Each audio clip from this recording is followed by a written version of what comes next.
now.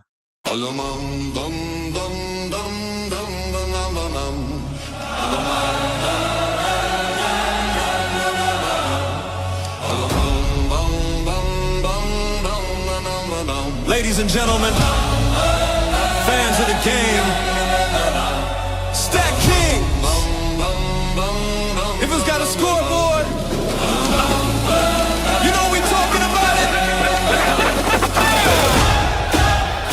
What the heck? This is all on Stack again.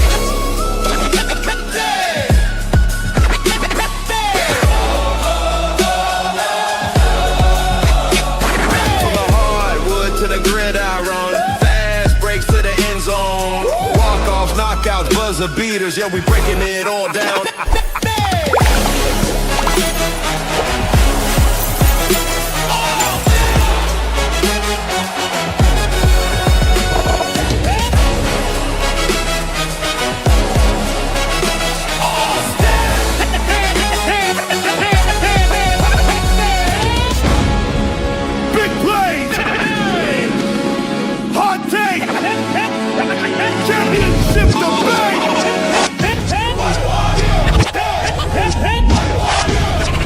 What the heck?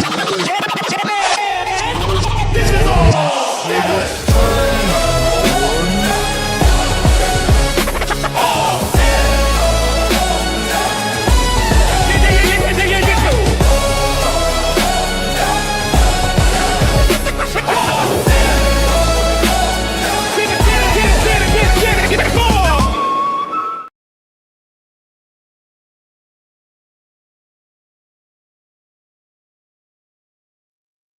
This is the What the Heck Sports Show, and we back in the building. We got our guys at the bottom. I'm gonna get to them in a second. So before, when I used to do this goddamn show, I always used to have a rant. But I'm not gonna do the rant today. I'm gonna start the show by giving it to Ant to rant for me. Because what I'm concerned about is the state of the NBA right now, even though we got a whole bunch of other stuff to talk about, like the Ravens, Max Crosby. We got the NCAA tournaments popping, about to get it going. Michigan, of course, led by somebody who had about 6 to 9 points, and he's from the Dominican Republic. And I don't know what kind of English he put on that shot, but it worked for me. So we're going to get into it. So we got Ant. We got Mr. Eddie. Good morning. Oh, if you can't hear, can you hear me? Nope. I can hear you. Yeah, I hear you. You should be good. You got a hearing aid on your computer? You gotta turn it up. Yeah. So Ant, I want your input on this right here. Being that you're the NBA guy, I want your input on this. Oh man. First, I'm gonna let you rant. I'm gonna let you rant for me today. all right. So the first thing is salute, right? 83 is 83. It's a lot of points on any level.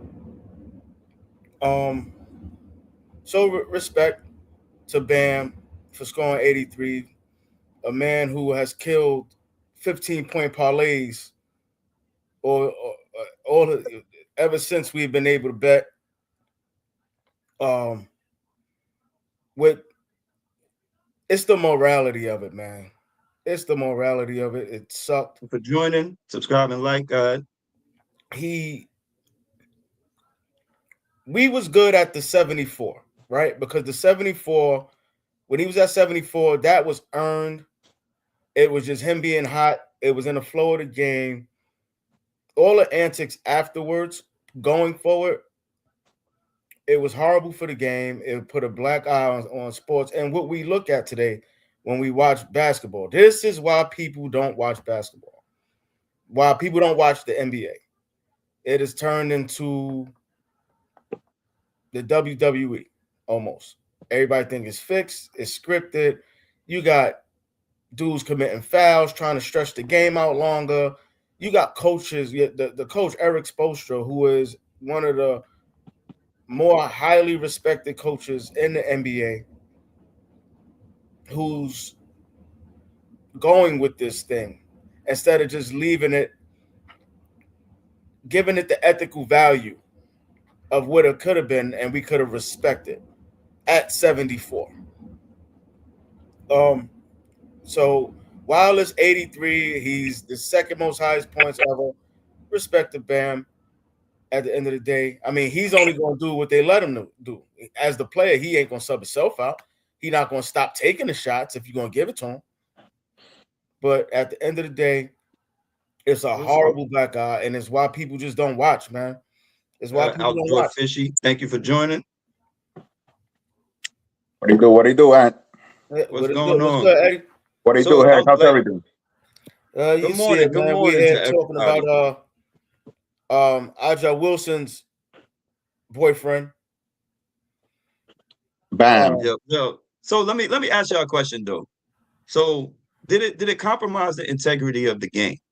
Because I don't respect the 83 at all. Like, number one, you 6'10", you shot 22 threes. Mm-hmm. So you hit 7 of them. You shot 43 free throws. Mm-hmm. Like, where was he hot at? In the beginning, because remember, you and I, we were on the phone. I think we both was watching other stuff. We were on the phone, and I forgot which game I was watching. And it came across my screen. I'm like, yo, Bam got 30 in the first quarter. Then it kept going and said he got 40 in the half. I'm like, oh, wow. And then you was like, get the fuck out of here. I said, yo, bro, for real. But then I still didn't turn to watch the game. I'm still just like doing whatever. And then when he hit the 60, I'm like, okay, now this is something. And it just kept going, and it got ridiculous, man. I said in the beginning when he was scoring like that, it was just him going on his opportunities, right? You're on a Miami Heat team that possibly a play-in tournament team, playing against the Washington Wizards team who are in the AJ DeBasta sweepstakes. They don't care. So no, who really cared about it? But it was good that he was scoring, doing something that we're not known for him to do, not even thinking that he's capable of doing. But then after that, really where it got bad for the game. Let me. What do you do, Ant? What do you do, Hank? Good morning. Go ahead. Let me hear what you got to say, because this is, to me, it's just disrespectful. Let me tell you something real quick, man. Shout out to everybody tuning in, this morning. Share, comment. What the heck sports? Man, the NBA, the worst thing to happen to the NBA was Adam Silver. The jail is run by the inmates now. The product being put out there is extremely watered down. And those 83 points of Bam, they don't impress me in the sense that it doesn't even feel like, I mean, Allen Iverson had 50-point games that were more impressive than those 83. So in essence, it's basically putting a high school team playing against a middle school team. Like it doesn't have the weight that you will expect in such a game. I mean, we're talking about the second highest points scored by a player in a game in the history of the league, and yet it's going by like Bam Adebayo. Exactly. Like that's what I was saying. That I said in the beginning. The man who nobody's going to get that trivia question 10 years from now. I've lost so many parlays because Bam couldn't score 15 points. 15. So there is a huge black eye. Like I said, it was the antics of it, man. It was the antics of it. The fouls, just then Washington is giving into it. Like, what the hell is going on here? You know what I'm saying? Like, honestly, I respect Devin Booker's 70 more than I respect his 83. Exactly. He scored 70 and lost, right? Yeah, he but lost. He was trying to fight for his team to try to come back and win the game. to the Celtics. They To the lost to the South. So I Celtics. I think respect that the was. 70 more I than I mean, respect this 83. Because you didn't were up MJ by 30 anyway. NJ had like a 63-point game against the Celtics. I mean, come on, like we're talking about games that not only matter, but like you not only saw it on the stat sheet, because at the end of the day, you look at they had like 140 points with 10 minutes left in the fourth quarter. Basically, it was the equivalent of playing like one of those recent All-Star games when nobody tries. Mhm. So that game, I just disregarded. Although I've always been a huge Kobe fan, it doesn't have anything to do with putting one game against the other, but rather that it just doesn't hold the weight. It feels that it was like done in vain. Like, come on, Bam! Like when I was like, who? Like, you know what I'm saying? So it's just a tarnish in the league. Yeah, this felt like, honestly, like I said, this felt like a Vince McMahon orchestrated game after a while, right? Like it's like we're not drawing enough attention right now to the NBA. The league is dry. The trade deadline's gone. We got so many players, so many of our star players that are out and hurt right now. The LeBron noise is fading. So we need something to bring more attention to this league. All right, let's get somebody. Let's break a record. Let's break a So record. Even though they had the Shea Gilgis record that he was getting ready to set for the Wilt Chamberlain thing for the 20 points, consecutive 20-point games, which, I mean, how hard is that now? it's a How record. hard is Who that now? cares? Like, if obviously, truth be told, if you're good enough, you could get to the line 43 times. But hold on. So like let's go back to our goat, right? And we like I say our goat because you go by generation. So like the older people, they think Wilt is the goat. We got Michael Jordan, right? The other people they got whoever that guy is with the now got bald went bald because of his hairline, whatever the situation is, right?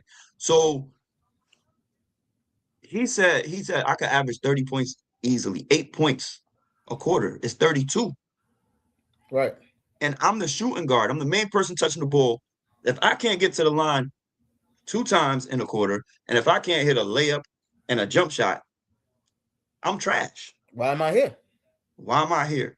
Right? So, and you're the main person on your team. So Shea Gilgeous-Alexander is the main person on his team. He is doing the same thing. James Harden did the same thing those couple years where he went crazy. And because he controlled the ball the whole time, they're giving that person the ball. If you can't drop 20 something and you are the main scorer, you're failing at your position and in your craft. Right. Yeah, I mean, looking at my notes here, I mean, the highest scoring game by a player in the history, evidently, the great Will with 100. Now in second place, we have Bam with 83. Then after that, you have Kobe, Wilt, David Thompson, David and Luke. Thompson. David Thompson and Luca had 73. Wilt has 72 again. Then David Robinson, Elgin Baylor, Donovan Mitchell, and Damian Lillard has 71. Mm-hmm. And Wilt, Devin Booker, and Joel Embiid had 70. So basically, if you look at the stats in those games not only were close, but they were games that matter, and they had like a good, all-around good stat sheet. For instance, Joel Embiid in that game, he had 70 with 21 rebounds. Mm-hmm. That's basically, and it was against the Spurs. The game was 133 to 127. So basically, that was a close game. Mm-hmm. It was a game that mattered towards the end of March, that they were in the thick of things going into the playoffs. So this 83-point game by Bam is a joke, man. It's just laughable, bro. It doesn't hold the weight that a game of such magnitude should hold in the eyes of the fans. That's right. It was a Tuesday night game, like that. Honestly, without that 83 points, we wouldn't even known that they played. We wouldn't we wouldn't even paid attention to that. That has no significance to even the standings or whatever. Let me take this background off. Like it was so insignificant and it was stupid. Indeed. Being said, right? Steve Kerr has some interesting comments that we talked about in the past. I'm sorry, fellas. My last podcast and show that we did. we addressed this situation, and I want to kind of address it again because of the BAM 83, and I felt it was disrespectful, and the NBA being watered down as our generation thinks. This generation thinks it's great because you got the LaMelo Balls, of the world, dressing up in skirts and still kicking ass, right? So they doing what they doing. So Steve Kerr had made some comments about shortening the season again, which makes sense to me because most of the players don't play anyway, right? The stars taking games off. We got the low management ever since Greg Popovich kind of, put that into there with his Spurs back in the day. He was taking fines and all of that for not playing, Tim Duncan and all of them. What do you think about that situation about shortening the games? I don't agree. I don't agree at all because the NBA, when you look at a league like the NFL, which is the king of all sports in North America, and now it's gaining traction throughout Europe and Latin America. The NFL is trying to add games to the season. The NBA is trying to subtract. What does that tell you? That the NFL has the ability to be able to offer a product that is more digestible for the fans throughout the season, albeit that is only 17 games in the regular season plus playoffs in the Super Bowl. But the problem with the NBA is for those of us that are from another generation is that the product placed on the court is just it's not good. I mean, anybody, the lanes being open, they don't play defense, and for those hardcore basketball fans that which are leaning more towards the college basketball, which by the way, great win to Michigan again yesterday with a Dominican as always saving the day with a Lenderborg. The problem with the NBA is the product being placed on the court, and I don't think it's a good idea. By shortening the season, you don't do any improvement. You basically are just going to put the same trash in less games. So at the end of the day, is uh, putting a better product on the court.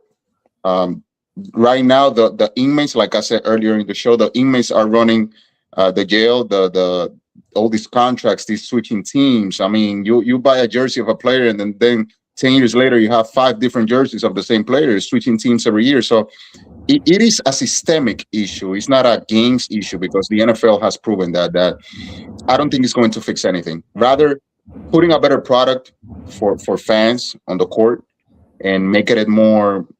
Look at the All-Star game. The All-Star game weekend was something that you stopped. I mean, you didn't go out with your girl. Like you stopped. The world stopped in the All-Star game weekend. Nowadays, it goes unnoticed. Like nobody cares about it. So I don't think it's gonna fix anything. I agree with you totally, man. First off, for that to come from Steve Kerr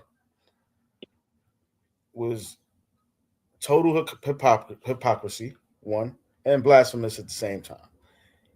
You come from the era where the greatest player of our time, we like you said, a lot of people like to base it on eras, right? But the greatest player from our time comes from your era, Steve Kerr, that played multiple 82 games in a season, right? Multiple times. Not just one. He did about 9 times he played 82 games and was listed as the greatest player on the court. He never cheated the game. He managed to be the leading scorer for 10 seasons. What are we talking about here? So, but then you want to talk about these players that we have now as being the greatest athletes that we've ever seen, or better than the athletes of our time. How? When you need now to try to take away 10 games, you need to take away 10 games to measure up to the product of basketball that we're used to?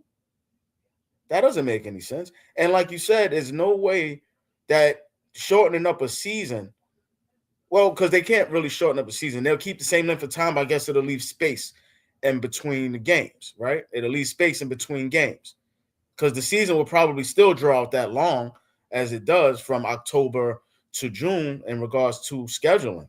But Yeah, They have like, it'll be basically less games, like 10 yeah, less it'll be less games. games, but the same amount of Exactly. months and things like that, right? Exactly. But then when you get that much time off, are they going to be practicing? What are they going to be doing? Are they going to be rehabbing? Because then you still have to worry about, okay, 70, 72 games, 74 games. Now, when they play, are we going to get a different brand of basketball? Are you going to change the rules to now bring back a level of competition that we're going to love to see in those 70 something games? If I don't care for it, leave the 82 games where it is, and you dudes that are getting paid $300 million, play the game that we played for free. It's not going to fix anything, man. It's No. like having a cracker girlfriend and moving to another town. At the end of the day, the problem is going to persist. It's still going to be there. It's not going to fix anything. The NBA, the players, they don't play defense. Nowadays, you see games by the end of the third quarter, the game is 85-79. I mean, back in the day, you don't want to be the old unk, you know what I'm saying? Like, and reminiscing, but you want to see competitiveness. I bet you that if the NFL started playing all the games like they play in the Pro Bowl, the games being 65, 58, we will stop watching it quickly. So at the end of the day, Steve Kerr, I mean, he lately, the past couple of years, he has made a lot of comments that have been extremely off in many ways. And at the end of the day, instead of trying to take 10 games away from the league, why don't you make a better effort to put a better product on the court, like play more defense, like tighten up the competitiveness of the league. Sometimes you watch these tournaments like in Europe, in Puerto Rico, in South America, all these leagues, and they are playing better and better because they play competitive, similar to what the NCAA does every year in and year out. And ain't it funny though? Ain't it really funny too that he's saying this now when Steph Curry is like dwindling, he's on his way out, and Steve Kerr's job is damn near on the ropes. Now you want to shorten the season up because your best player is getting older and he can't manage to play 82 games. Now all of a sudden, let's shorten up the seasons. Doesn't make any sense. Let's take away the games. Let's take away a few games so Steph Curry can play 65 games and then I could go to the playoffs and save my job.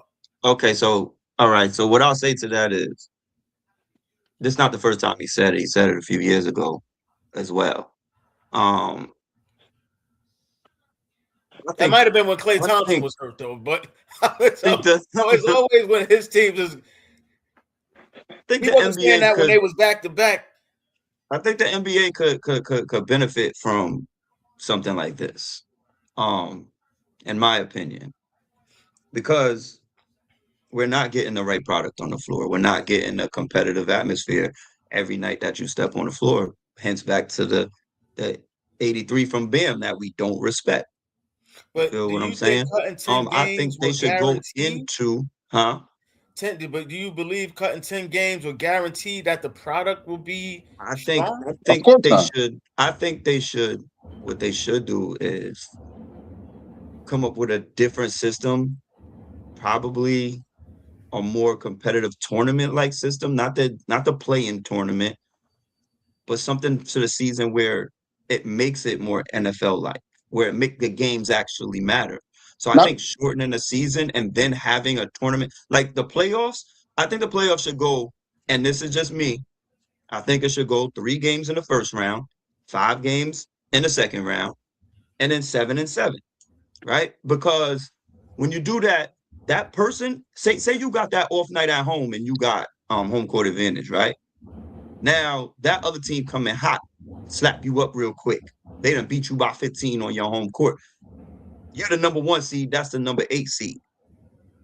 They just done put all the pressure on you, right? So now it gives it that more competitive feel instead of having 7 games where you know you could take a night off because you're just a better team. You got to give the NBA players something to play for in the regular season, not that trash in play tournament. Nobody get no real trophies for that. It's a participation trophy. You know But what I'm that's the saying? Like playoffs, though. But we what not about we not but catching that. Seven but let games me in the let me playoffs let me ask every you round something. is trash, Let me ask you right? something real quick. Heck, when we were in the COVID in the bubble, Trash. there you go. So we had less games, and We still have it's trash. one. Now they trying to do the playing No, we tournament. had no, but we had one of the best back and forth duels between Jamal Murray and Donovan Mitchell, Donovan if I'm Mitchell. not Yeah. mistaken. Yeah, Yes, one of the best. They was dropping 50 against each other in every game. You know what I'm saying? Like literally 50 points against each other in every game. Like we need that type of competitiveness back, and it might take that type of situation to put them on neutral courts. You feel what I'm saying? Like the March Madness, we put you in a neutral spot. They have to shake up the NBA as far as I'm concerned in a different way. If you're gonna do different shit in the All Star game and all of this other stuff, just do it. Just revamp the whole NBA in its entirety and let it go and let it be what it is moving forward Yeah. because it needs it. It's trash now. Like somebody like me who used to tape games on VHSs, like and watch them over and over, like and study players and do types of things like that. Mostly Jordan, even though I ended up like a Steve Kerr because I ain't had no left hand. But anyway, I mean a Steph Curry, like right, and a Steve Kerr. But what I'm saying is, you have to do something to shake it up. You have to rebrand and revamp the whole NBA, in my opinion, because the players are still going to play harder if they have something to play for in a shorter amount of time. That's just like the March Madness tournament. It's one and done. The NFL is one and done. You don't have multiple games to regroup, to get your players healthy, to do this, to do that. You in or you out. Yeah. But that's hard to do. Because I'm gonna be honest with you. You know, you just discussed the playoffs. Last year's playoffs was one of the best playoffs I've seen in a long time, as far as the competitive feel, the way the refs were calling the games. I was like, yeah, this is what the NBA that I remember it should be. Even though players start tearing their ACLs out of like out of nowhere, just back to back to back the star players, but it was still a good brand of basketball in the playoffs last year. I thought that would be able to continue on and translate over into this year, which it just didn't. And a big part of the problem is too also when you talk about the league is there's no pride anyway, right? So it's the players, it's not the games, it's the players. There's no pride when you feel like you're losing on this in this franchise, instead of taking your lumps and building on your legacy and the team's legacy and building the franchise. Oh no, I'm gonna go over here and play over here, and let's see if me and these two other Hall of Famers can build this up. And then once I get a ring over here, then I'm gonna go over here and play with this team because I want to play with this guy. Like, dude, I got on a Lakers hat, man. Been a Lakers fan for a long time. But who am I really rooting for? Who's the Lakers on that I'm rooting for? Austin Reeves? That's the only real Laker. exactly. And I completely agree with you when you say that there's no pride. Players nowadays it has always been about the money, but there was They don't even always go mano a mano. Like he was talking about Murray and Donovan Mitchell. They don't even guard each other. exactly. And looking at my notes here, since the 2008 season, the ratings in the NBA have gone down 26%. So basically, at the end of the day, what happens? We're talking about a quarter of the fans are The not watching LeBron the James games era, anymore. by the way. I mean, what happened to all those fans? Did they die? They moved to the Middle East. What happened to them? So at the end of the day, what we are seeing here is a discontent, a collective discontent in those that like the NBA but don't like what is being put out there now. Mm-hmm. I agree with Heck when he says moving the playoffs. I don't like the playing tournament. The playing tournament, the bright. I mean, I watched a couple of games in the playing tournament. Those bright colors on the court like made me almost blind, man. Like, what are we Yeah, I had to doing here? change Like, my it's it's glasses prescription because of it. it's a joke, man. Like at the end of the day, if we go back, evidently they won't allow a one and done. The union won't allow that, like the NFL and March Madness. But if you can go back to that first round, like Heck said, 3 games. I mean, you remember that series with the Denver Nuggets and the Seattle Supersonics when they beat with the Kemba Mutombo, Mahmoud Abdul Rauf, they went wild and they just an 8 seed beating a number 1 seed in 3 games. That's what Mm-hmm. that's what you want. Like a short series boom, anything can happen. Then the second series, the quarterfinals, you can do 5 games, and then the conference finals, or rather the semifinals 5 game, and then the conference finals, you can do a 7 game and the NBA finals. That makes complete sense because it brings a sense of urgency. And now, if you look at the recent studies by Nielsen ratings, people are watching more of the NBA from March till June. So what does that tell you? It's not that people don't want to watch the NBA; it's that they want to watch games that matter. So you remember when we were kids, man, Christmas, I mean, October, we were watching the NBA, but Christmas, it was on. It was NBA and Christmas. Opening tip off. We was like, let's go. Yes. So at the end of the day, we felt games in December back in the day matter. Nowadays, it's February game and you don't care. Like that BAM game, like in March. Eddie, like Steven's birthday is 12 days before mine. In October. That's when the NBA season starts. We've known each other for almost going on 48 years now. We've been watching basketball for 40 of them. And around our birthdays, we shut it down because we be like, you know what? I just need to be somewhere in front of the TV when the NBA season starts. When him and I talk, I don't even think we really talk about basketball until after the new year. Like around the trade deadline is when we really start talking about basketball now. And that's like the last 10 years. It's like, I don't care.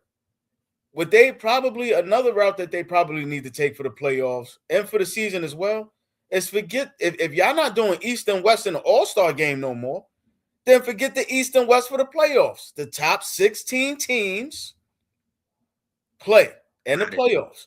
And as you said, if you get the first round 3 games, the second round 5 games, and then the last 2 rounds go 7-7, you'll get a better brand of basketball because now the competition is really there. You're not having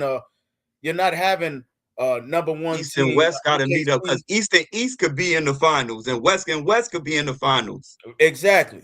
So you get the top teams, the top 16. I don't care which conference you win. So now every night when you play, it ain't saying, oh, I'm the 8th seed. I'm going to be in the 8th seed in the West. I mean, in the East, so I'm going to make the playoffs anyway. It don't matter. Nah. If you're not one of these top 16 teams, you're going home. You're going to the lottery. That's it. Yeah, subscribe and like to our page and our show. That might be another thing that they could do to probably every Sunday at 9:30 a.m. Got Ant, got Eddie. I don't know. He was called something else last week. He might just be one of those ones who switches up his name every week depending on how he feels. We don't know. But subscribe and like to the page. I'm gonna say and do what we need to do. But let's just stick. I just want to stick to this, but not on the NBA specifically. But has the competitive nature in sports died down? No. And I say no because football, even with the rule changes where the league has gotten softer a bit, they're still competitive. No one is coming out just being allowed to run over anybody. That's just not happening in the NFL. Even, bro, we went to a baseball game. A lot of people don't have the patience to watch baseball, but it was competitive. They were playing within the rules of the game. When you watch the NBA, these dudes, like last night, I watched the Lakers and Nuggets game, and it took those level of those 2 teams that where they are now fighting for position to give us a good brand of basketball, which I still seen some stupid plays, by the way, but either way, it still gave us a good level of basketball. College is still more pure, right? Because like even with like I'll take it from my Michigan last night. Like you see how many times we went in a post to my guy Mara, obviously at 7-2, but you see how many times it went in and he's a great passer, so he was able to kick it out or he was able to find an open man, and the offense still went around. Like now it's 7-2 guys like him bringing the ball up because it's positionless, right? So you have this skill set. Nobody, like the floor is just wide open. It's to me, it's a trash brand of basketball. But I think that part as well takes away to the competitive nature because the big men are not where they're supposed to be on the floor, getting offensive rebounds, getting defensive rebounds. I got a guard getting more rebounds than my center. Like, where does that make sense? So, like, I don't know I think honestly, I don't even know no fucking more when it comes to basketball. The the, I the don't competitive know. the competitive nature of sports has not died down. I mean, if we go beyond our American exceptionalism and not only like focus on the four major North American sports leagues, when you look at it, for instance, last night when our Venezuela played Japan, everybody knows for the last 20 years how Venezuela has been ravaged by communism and all of that. Shout out to our Venezuelan brothers. They be eating like Fruit Loops for lunch, and they be having like food shortages, gas problems. Like there Is has that the been a lot of World problems. Baseball Classic? They can't afford Fruit Loops. Exactly. So when you see a team, those players, they were playing not only for the game, but they were playing for their country. They were playing for with dignity. They were playing for a reason. And when you look at Europe, the UEFA Champions League in soccer is the most watched sports event in the world year after year. So competitive nature of sports has not died down collectively, just in certain leagues. The NBA can copy a lot of things from the NCAA, where there's still like that competitive nature. You can watch Come on, my guy. Keep going. that Michigan game. Yes, that Michigan game yesterday was competitive all around. Like it was close all around. So at the end of the day, I don't think it has died down. The competitive nature of the game is just certain leagues. Like for instance, look at MLB. MLB was losing track with a lot of with a lot of young fans from the new generation. What they did, they tweaked the pitch clock. They did a few, the extra runner and extra innings. So the NBA needs to dynamize with a few moves the league to make it attractive again. Mm-hmm. But it's like, how much of the rules can you adjust? The playoffs, just like Heck said. I don't know how to these bitch ass players. Formats. Like, right? It's like, how many rules of this can you change for these bitch ass players, man? Like these AAU ass baby ass players, like they don't even want to compete against each other. Nope, against it because you my friend. Yeah, like they don't want to. I'll kill you if you my family. I don't care. Right, like yo, we gonna continue to talk about like yo, man. This dude is 12 days older than me, man. There was times when if we lined up across from each other, we slept in the same room.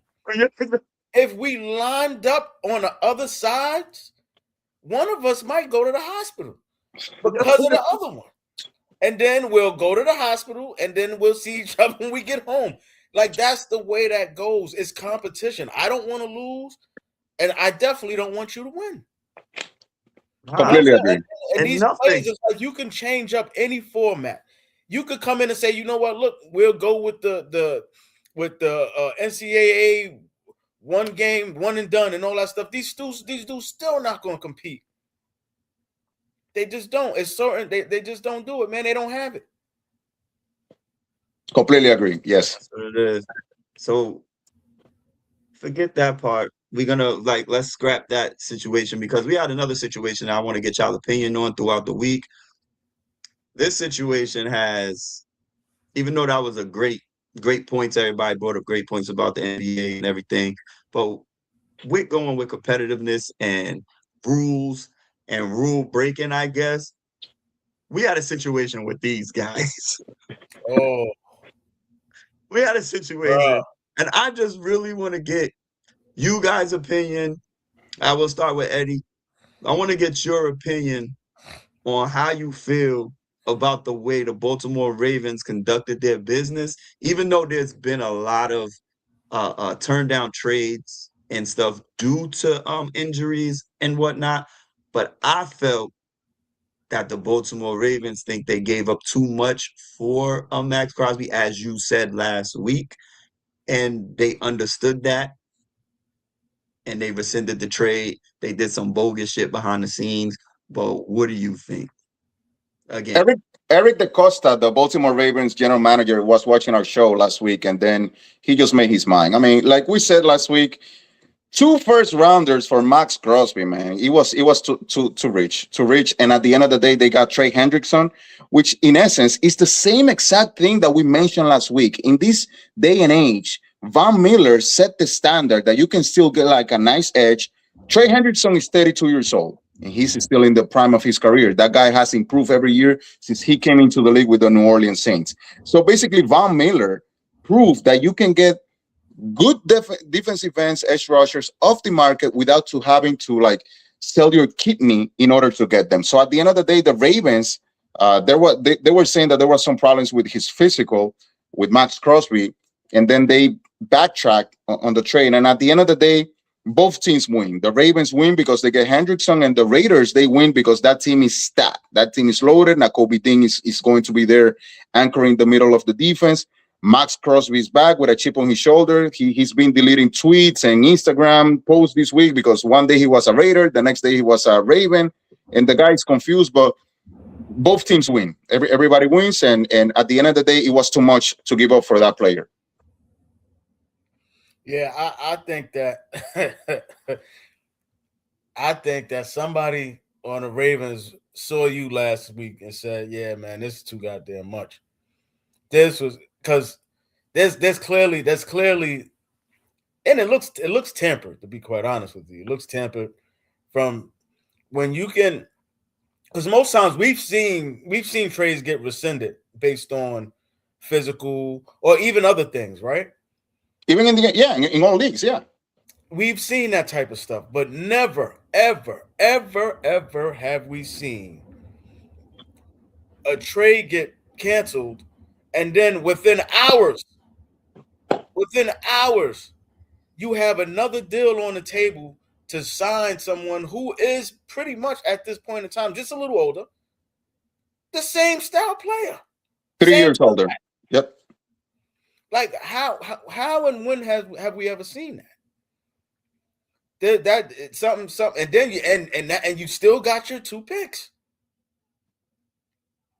Yeah, and we mentioned that last week. The NFL, since we are getting so many athletic players nowadays, and with their diets and their off-season programs and all of that, we are seeing players going to late into their years in a better shape, in a more productive manner. I mean, we had Barry Sanders retired when he was like 32 years old after playing 10 years in the league.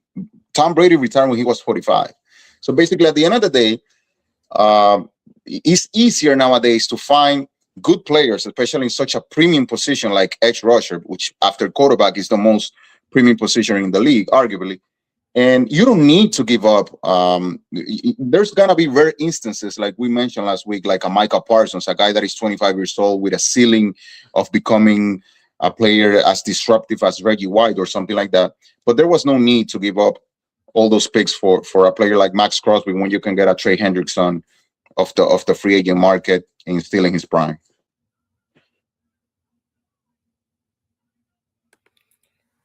Oh wait, what did I just do? My bad. I'm with you. Hold on. I want you guys to like and subscribe to the page or whatever the heck it is, not the page, to our show. So, but let's keep this rocking. Like we got, obviously I'm a Michigan fan. Let's just talk about the March Madness real quick. And I also have a question about the March Madness and probably anything else, probably the NFL. It'll probably go into that in a way. So Miami of Ohio was undefeated in the regular season, right? Mm-hmm. My Michigan lost to Duke and we lost to Wisconsin, which we corrected that last night on the last second shot from a Dominican player, as my Dominican brother down there likes to say, saving the day, even though he only had another under double digit point night 2 nights in a row. But he saved the day. Yes, he did. That's my guy. He's a fantastic player. But would it be, is it good to go undefeated in a regular season, or do you need that loss? Um, I'm You not. need that. I'm not Go going to ahead. say Dan. that. I Going undefeated is a great feat, right? It's a beautiful thing. Go undefeated, unblemished. I'm not going to say you need a loss. I just always, me as being a Duke fan and for years have those great kind of records, where we don't lose many games over the course of the season. A loss is a loss is good. I ain't gonna say that you need it, but a loss is good because it gives you a chance, especially at the time that Miami of Ohio did lose. They lost in the tournament, right? So now they get a chance to go back, look at tape, and see what they did wrong versus we've been winning all these games. We just like floated through the season.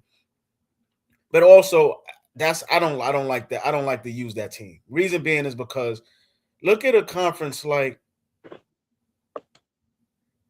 the Big Ten. Purdue was a number 7 seed in the Big Ten tournament. If Purdue were in that league with Miami, Ohio, Purdue would have been number 1 seed easily Yeah. with that schedule. So it's hard with certain teams because even Miami, Ohio, and when you look at the tournament, they're still going to be what maybe a 4 seed in the Oh tournament. no. They are probably gonna be like a seventh or eighth. I mean, considering they come from a mid major and they didn't win their conference, they are going to be punished That's for what, not but going. either way, there'll be a lower seed. They're not going to be a 1 seed, even if they would have went undefeated, right? They It's still probably not. be like a top 10, like an 8 or a 9. But other than that, they will be heavily punished for not winning their conference. So that's what I'm saying. I don't know if it depends on the team. If that was Michigan that went undefeated and then lost that last game, I would say okay, that's a good loss for them. Yeah, you still be Michigan will still be like a 2, like a 3, but Yeah, they wouldn't have the drop because if Miami of Ohio had won the conference and gone undefeated, they would have basically be a top 5 coming from right. a major. But now by losing their undefeated season and not winning the conference, they are going to be heavily punishing and be treated like one of those Ivy League teams or those teams like on the West Coast, like um, Gonzaga or San Francisco, one of those mid major teams. Yeah. But at the end of the day, I think that it is important for teams sometimes to lose a game. The most recent history we have is like with the New England Patriots when they lost to the Giants in that Super Bowl. And if we go back even farther, in the fourth North American Sports League, the only team that has ever gone undefeated is the Miami Dolphins. Back in the day when they used to play like in parking lots and high school fields with Caterpillar boots on, the competitive nature of the game was extremely lower than what it is now. So nowadays, anybody can give you a surprise any given Sunday. Mm-hmm. In this case, in basketball, any given day of the week. So I think Miami of Ohio, they have a good team. They have a good team. So this is like a wake up call for them, and I think it'll help them more than it hurts them because if they had gone into the tournament with that undefeated season, a la Indiana Hoosiers in the 80s, there would have been double the pressure for them to perform now in the March Madness. But now having that loss off their shoulder, they can go into the tournament and make the adjustments. And it was a wake up call for them to make the necessary moves in order to perform well now that March Madness is coming.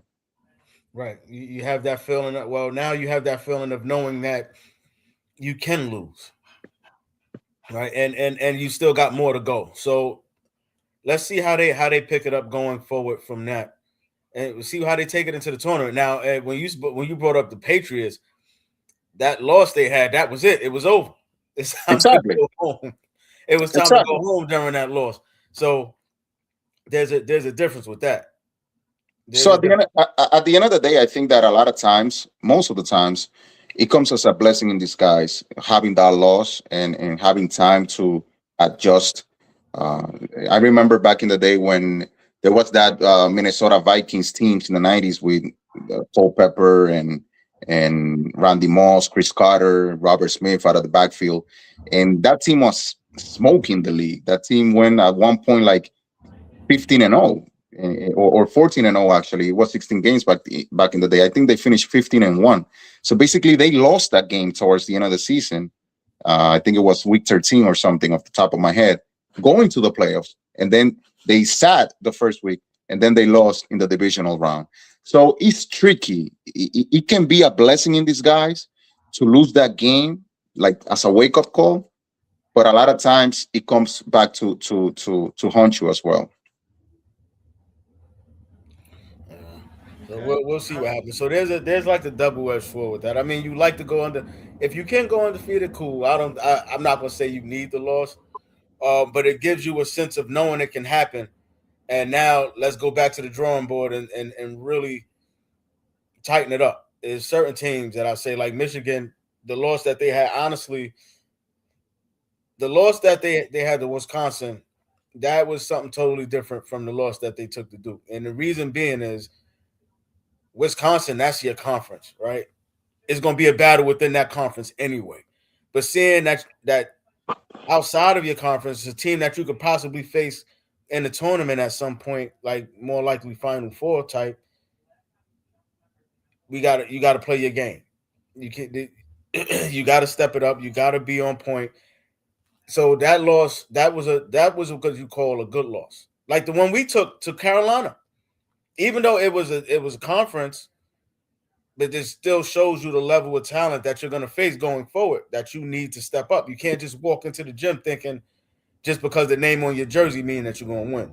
Yeah, conference games matter most because at the end of the day, that Michigan loss, that's why they like to call quality losses. I don't like the term, but what he's trying to imply is that it was better for Michigan to lose that game close to Wisconsin. Conference games matter than to win a game by 40 points to Tuscaloosa Community College. At the end of the day, losing, having good performances in your conference, for instance, like the bowl series, the college bowl playoffs in NCAA football, those losses, like that. Look at Alabama last year. Everybody said, "Hey, they're not supposed to go in," but at the end of the day, all the games that they lost were against good teams and they were close. So there are losses that at the end of the day, not I wouldn't say that matter most in a win, but keep you in another tier because you play close, you keep it close, and you play competitive against teams not only in your conference but against teams that are good.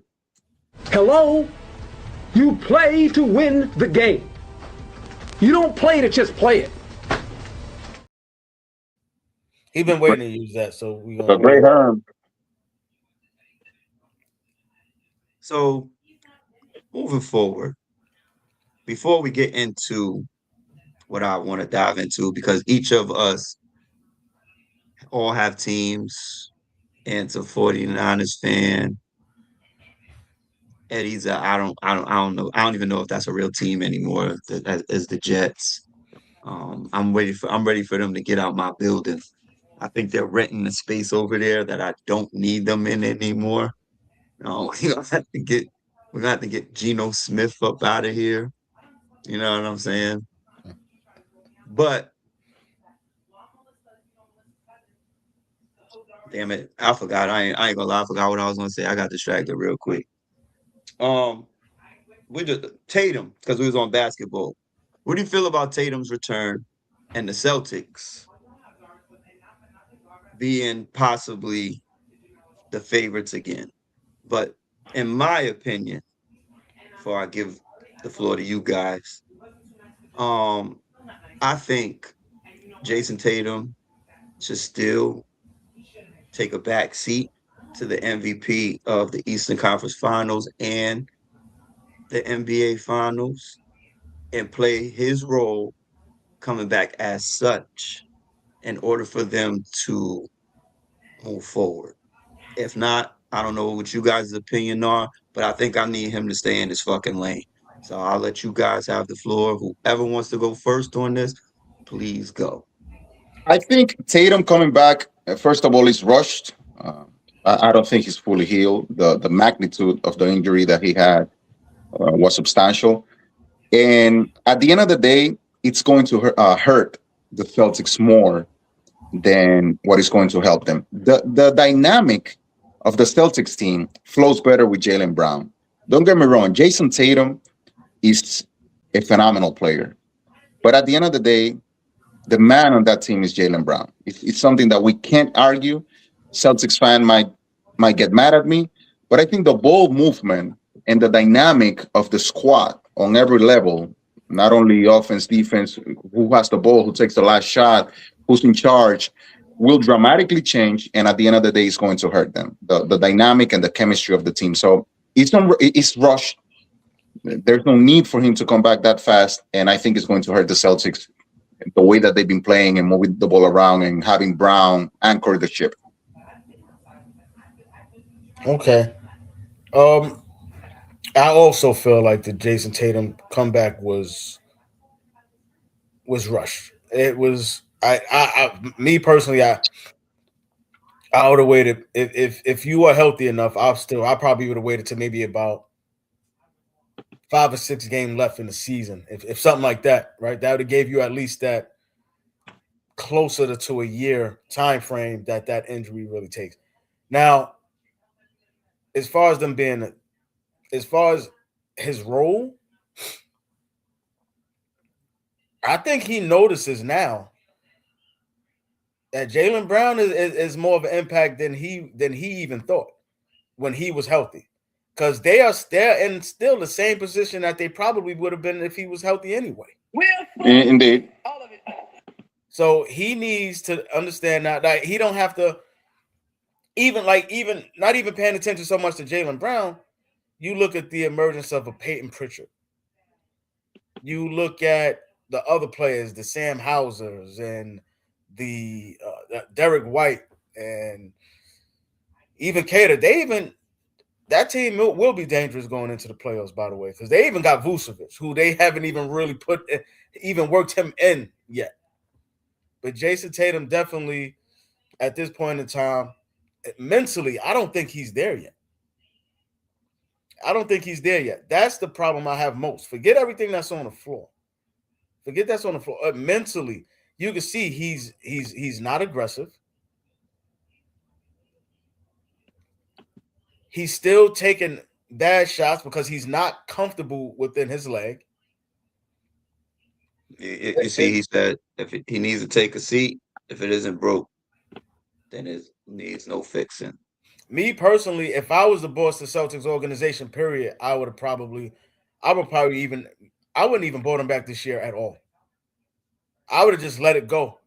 I would have just let it go and see what we could do next year. Go as far as we could go, make the deepest run as we can, because they're still we were saying they've been fighting for never number one, but 2 and 3. They've been fighting for that all year. It's been between 2 and 3, 1, 2, and 3, been Detroit, Boston, New York. Should he have been traded for other pieces? Tatum? Mm-hmm. I had a thought about that. Honestly, whether they want to believe it or not, Jaylen Brown is tough. He's a very good player. But them fans come to see Jason Tatum, man. Exactly. When Jason Tatum is on the floor, they come to see him. They are the Celtics are in a conundrum because remember last season there were rumors that Jaylen Brown might be heading to the Chicago Bulls. So at the end of the day, they are in a conundrum of who should be the face of the franchise, the player that performs. Because let's not forget, Jason Tatum right now is on a historic bad run in the playoffs. The guy has averaged 38% from the field goal range in the last 3 series. So the guy has not been clutch lately. No. Jaylen Brown, on the contrary, has kind of like stepped up. So the Celtics are like in a conundrum of, should we go with the player that gives us the best opportunity to win the games, or should we go with the player that kind of like sells the jersey, sells the commercials, like which is more kind of like the face of the team? Because although Jaylen Brown is running the show right now, he doesn't seem like one of those players that you can make him the face of your team, but rather like a complementary player. But I think Tatum returning is going to hurt the Celtics more than it's going to help them. The way Boston run, like Tatum is the face, but Jaylen Brown is the agrees with the trade. JMU T whatever jump whatever agrees with the trade, saying he should have been traded. Who, Tatum? I mean, me personally, as I said that too. I said it could have went either way, right? If the nature of the NBA now, when Tatum went out coming into this year, I might have traded Jaylen Brown. I might have traded Jaylen Brown. I might have traded him, took the season off, bring back Jason Tatum, not this season with the next one, with the pieces that you bring in, because Jaylen Brown, we already seen what happened with if Mikal Bridges could get if you could get players like that for him, imagine what you could get for Jaylen Brown. Mm-hmm. But Right? I have a question. So I know you're not gonna do it due to the state of the team because Jaylen Brown. This is what I'm saying. Why it's such like why it's big for me. Mm-hmm. It's because they're not bringing Tyrese Halliburton back, No, right? no, And they haven't thought about it, no. right? And they both got hurt in the Within playoffs. days. They both got hurt in the playoffs. So they both had the same injury in the playoffs. Mm-hmm. So is it because one person's healing process is quicker than the other, or is it because the Celtics think with Jason Tatum they can make a run because Tyrese Halliburton is not coming back this year? Like you could just scrap that, especially due to the state of the team. Like they're trash. You feel what I'm saying? Mm-hmm. Yes. So I don't know what the Celtics was thinking. Honestly, I guess they think they're going for it. They see an opportunity again to get back to the finals. So who knows? Yeah, the Celtics, they are. It's an extremely uncomfortable position for them to be in because last year, like I said, Jaylen Brown was this close of going into the Chicago Bulls, and at this point, if they get rid of Jaylen Brown, then they will end up with a player that it has not been performing well for them in the past playoff series. So I think they are going to end up keeping both of them, and they just have to figure a way to share the ball, to share the dynamic and the chemistry of the team. But either way, the Celtics are in a tough position. But I think this year, though, honestly, is where they're not going to be able to fight off the noise on it anymore, and they're going to lose one of them anyway. And he should go to the Bulls like he should have done. Before this, there was always an issue, and they're both admitted there was always like an issue between whose team it is and who's the face of the franchise and who's the best player. It's always been a little bit of back and forth. They have not brought forth That's the school with days. with the issue, That's the school days of basketball. right? It's brown skin versus light skin. That too, right? Like, So and that's like real even talk. with when you go like Jaylen Brown does not get the respect that I believe he's fought for and deserves. Period. Right. It even goes down to the Team USA when they had Derek White, and Drew Holiday on the team, but not him. And not Jaylen Brown. Mm-hmm. You know what I'm saying? So it's like, are you kidding me? So he's not getting. Is that due to his personal beliefs though, and his activism and the things that he does off the court? Because I think that's what it stems from. It may be, but at the end of the day, and this even goes back further, right? It goes back further. You know what I'm gonna bring up? The best players is supposed to be on that team. The best players are supposed to be on that team, and you as the coach have to make them buy into whatever role they need to play on that team. You don't go and say, "Oh, well, this player, he's a great defender, so I'm gonna go get him because he's coachable." No, these are the top 12 guys in the NBA from the USA. We're putting them on the court, and this is what we're doing. That's the way that's supposed to go, right? Completely agree. Yep. So Jaylen Brown was not supposed to not be on that team. There's no way. Yeah. So what's going to happen now is with Jason Tatum coming back, and now and he's forced now to play the back seat. He's forced now. That's it. He's not going to like that for too long. And then at some point, he's going to try to demand his role back for what he was last year and the years prior. And then Jaylen Brown going to be like, wait a minute, but I've been carrying this team. I've been the one that's been in the MVP conversations now. Yeah, they are in an tough position right now. So eventually they're going to lose one of them. Mm-hmm. Because one of them is like, honestly, remember, right? Kobe and Shaq. Kobe was like, I want to win one without Shaq. That was what it was, right? Somebody, he had to be the man. You know, so then he proceeded to win one with Andrew Bynum and Paul Gasol. So that's like you gotta Boston. I think I applaud what they're trying to do, And like you said, Eddie, they're in a situation where they really gonna have to sit down and view what they need versus what they have. Yes, it's a tough position to be in when you But I have. think they missed the opportunity. I think they missed the opportunity coming to the season because, in all honesty, they might have been able. They might have been able to even get Cooper flagged for Jaylen Brown before the draft. Yeah, Right? They might have been able to use stuff like that.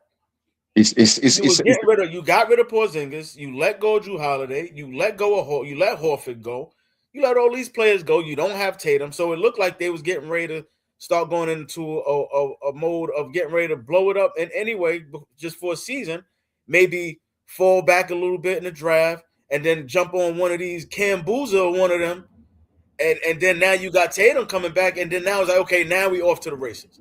We got some money. We got a good, solid young player. We got our role players in. Boom. But now you're gonna have this problem in about a season or two. You're gonna have this problem. indeed, yeah. It's a tough position for the Celtics to be in, and at the end of the day, I think it can work, but I don't know if in the long run it'll be as good as the potential that they have, because it's more than evident that the Celtics run better with Jaylen Brown at the helm. Yeah, and I hate that Jason Tatum went to Duke, and he gets to the playoffs and he's trash. Yeah. 38% from the field in the last three series combined. So It, so at it the end of just the goes day, back to get. It so goes at the back end to of that Wild, to the at the argument end of I've the been wild. day, having all my life, man. Hey, it's Bam something was that Players that's Bam good was at Duke, they get to the 38% too from NBA the and three from the 3-point line, and he had 83. But I, anyway, I, at the end of the day, it's facts over feelings, and a lot of fans they are gonna get mad because Jason Tatum is the one that sells the jerseys, that fills the he sells seats, the that is the jerseys. face of the franchise. But it's facts over feelings. Jason Tatum, I will not go into last week, which people were wilding when I said Lamar Jackson and Josh Allen topic. I'm not gonna say Jason Tatum is overrated, but at this uh-oh. point, but at this point, he's not the one that is leading the Celtics to the promised He's land. not the Jalen Brown. most like we had blinders on due to what happened. Listen, Kyrie Irving and Grant Hill to me might be the most skilled players to come out of Duke, right? Yes, yes, Not Jason Tatum. Not any of the of hype course that not. he had at 6'10 doing what he did. However, the situation may go. He went to the Celtics. He got teamed up with Jaylen Brown, who has been on the back burner for I don't know how long for his talent. And I am one who was on the forefront of Jason Tatum due to my light skinnedness. But other than that, I've come to the light and see that Jaylen Brown is the better all around player. And he has carried this team without Jason Tatum. And they should probably make a bigger move to send him somewhere else and get Jason Tatum a little bit more help to keep it moving for the season. And that's how I feel. The No, fundamental problem, before you move on, the fundamental problem with Tatum that I see is that Tatum is too good to be number two on a team, to be the second face of a team. But he doesn't have like that it factor. He doesn't have enough traits to consider him to be the face of the franchise. So either or, it's a problem with him. You're not gonna say, yeah, bring send Tatum to the Charlotte Hornets to be behind X Mellow ball. person. Exactly. But at the same time, you're not gonna tell him, all right, send Tatum to the Phoenix Suns to be the face of the Phoenix Suns. It's a conundrum with him. So at the end of the day, the Celtics are going to hurt more than they are going to be helped by the return of Tatum. send them to Utah for some of those players that they got. Word for real. But For real. honestly, and this is crazy to say because we brought his name up earlier. Somebody who may have seen what we haven't seen and kind of exposed it a little bit. Steve Kerr didn't play him in the USA in the Team USA. So it was like as good as he is, you first team All NBA and all this type of stuff. But when it came time for Team USA to get on the floor, you Yeah. could not get on the floor. No, he could. He was definitely on the bench. Right? Your players, your role players on your own team got major minutes over you. You mean to tell me that you weren't good enough to get on the court and make the defensive plays that Derek White made, or some of the big shots that Derek White or Drew Holiday made. You're not good enough. So Steve Kerr seen something and was like, "Nah, I think I'm gonna go with these guys." Drew Holiday. Before I move on to the next subject, One of in the most my underrated. Drew Holiday, very, very, very two franchises, basically almost back to back, single-handedly, in my opinion, took them You to know, where they needed to go, to championships. before you change, I remember Drew Holiday, where I saw he was different. Remember when he was with New Orleans and they played against Portland in that first round, and he literally destroyed Dame and CJ McCollum by himself. Whichever Mm-hmm. one it was, he was like, I don't care which one, I'm gonna bust your ass. And he was locking them up and then scoring on the other end. He was killing them. He was Mm-hmm. I looked there and was like, whoa. I remember Drew Holiday when he was in high school. I was like, he's good, but then it just looked like he was always being passed over. But that playoff series showed me something different. Like, whoa, yeah, I better stop sleeping on this dude. He's the real deal. And then he did Yes. what you said. He went to two different franchises and changed the way the franchises looked. Yes, sir. Yes, sir. And speaking of franchises, we all have one. So, Yeah, talk about the Giants. NFL free agency was in the building. We touched on it a little bit prior. And, due to the Max Crosby Ravens situation. But what do you feel about your team? So your team had a nice addition in Mike Evans. Where do you think that puts your team moving forward for next year? That's just that addition. You can specify all the other additions, knowing that's your team. How do you feel about your squad moving forward next year? Forget all the health shit and all of that. You got Mike Evans now, one of the best wide receivers, 1,000 yards a year for 10 plus years. Da da da. How do So, you feel about that addition to your squad, Ian? well, you remember I called it out before he even got there. When it was rumblings, I'm like, oh, this is going to be great. It's good. Mike Evans as an option is amazing, but unfortunately, the only thing that I can say is really the injury part of it. Right? He what happens with him is based on honestly what we do with Jawan Jennings at this point. I think Pearsall Pearsall can't stay healthy. Mike Evans with his health issues. If we don't have Jawan Jennings, we did something good too. We resigned Tonjes. Because we don't have Kittle. Kittle's gonna be out. So you So mean getting rid of Jawan? no, keeping him. If we could either resign him or bring Debo back, we need another receiver for that to really look like, for us to really see what it's going to look like. Because if Mike Evans come back, we don't have no Pearsall. Are we just going to be trying to throw it out? Brock Purdy, I talked about him last week. I don't have that kind of faith in him like everybody has. Can he just rely on Mike Evans to be his one and only receiver when Mike Evans has injury problems? I just don't. I like the addition because of the name and the numbers. With him is based on what else we can do versus, and also with his health issues. My favorite part about free agency for us, honestly, I was excited because we brought Dre Greenlaw back. Yeah, That's but good. I loved it. Get that some that more Mike familiarity that back Mike on our Evans defense. that Mike Evans addition is going to help a lot, Brad Purdy. I mean, if he can stay healthy, he adds a different dimension to that receiving corps, and it'll help a lot, Brad Purdy, especially No, now he that he's. is. He is. I just don't. I just hope that he doesn't. He just, like you said, and like I've been saying, he has to stay healthy, man. For us to really see what he's become, he has to stay healthy, and we need to have another option. I don't want to become the Minnesota Vikings, where all we have is just let's just throw it to Justin Jefferson. And if we can't get it to Justin Jefferson, we'll just run McCaffrey into the ground again. Yeah, I mean, at the end of the day, Mike Evans Wait a makes minute. the Who's been saying 49ers they? better. Who's been saying Automatically. they hate? You hate who? Who he hate? Who is it? Jessup Notting? Who you hate so much? Tell me who you hate. You hate the Niners?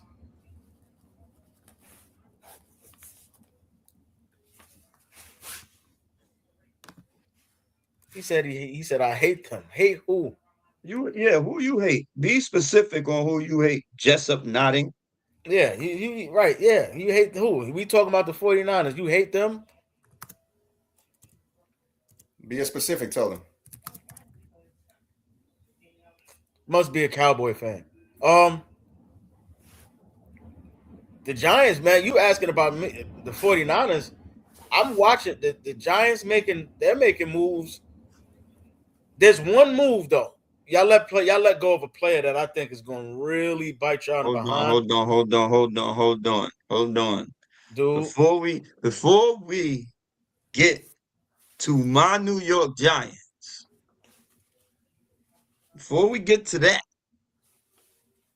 I need to get to the Geno Smith and the Jets. All right. And I need my resident Jets fan to answer all the trash that happened within that organization and figure it out. Like, I don't understand, but go ahead, because I don't understand what the Raiders did as well, because who are you getting as a quarterback at this point? Tua has went to the Falcons, which we'll get to that in a couple minutes. What's the name? Kyler Murray just went to the Vikings, right? So Kirk Cousins is the only one out there. If you're gonna have a Kirk Cousins, why are you not going to have fucking Geno Smith? Please explain your Jets move. I don't understand it from the Raiders perspective, but go ahead for you guys. All right, for the Jets, before I get to the Geno Smith part, being a Jets fan exceeds human understanding. You know, you have to have fortitude of character to understand the move sometimes that this team makes. And believe it or not, this offseason, with the addition of the new general manager, Darren Muji, the Jets, in my opinion, all biased aside from being my team, I think they have to be one of the top three teams in the free agency moves. And I'll mention you three names before I jump into. Just to cut you off, I said that to you last week and you said no, but okay. I give it to you. Yeah, of course. And so I was moving in the right direction. So the first name that comes to mind is Joseph Asai. You might be like, who?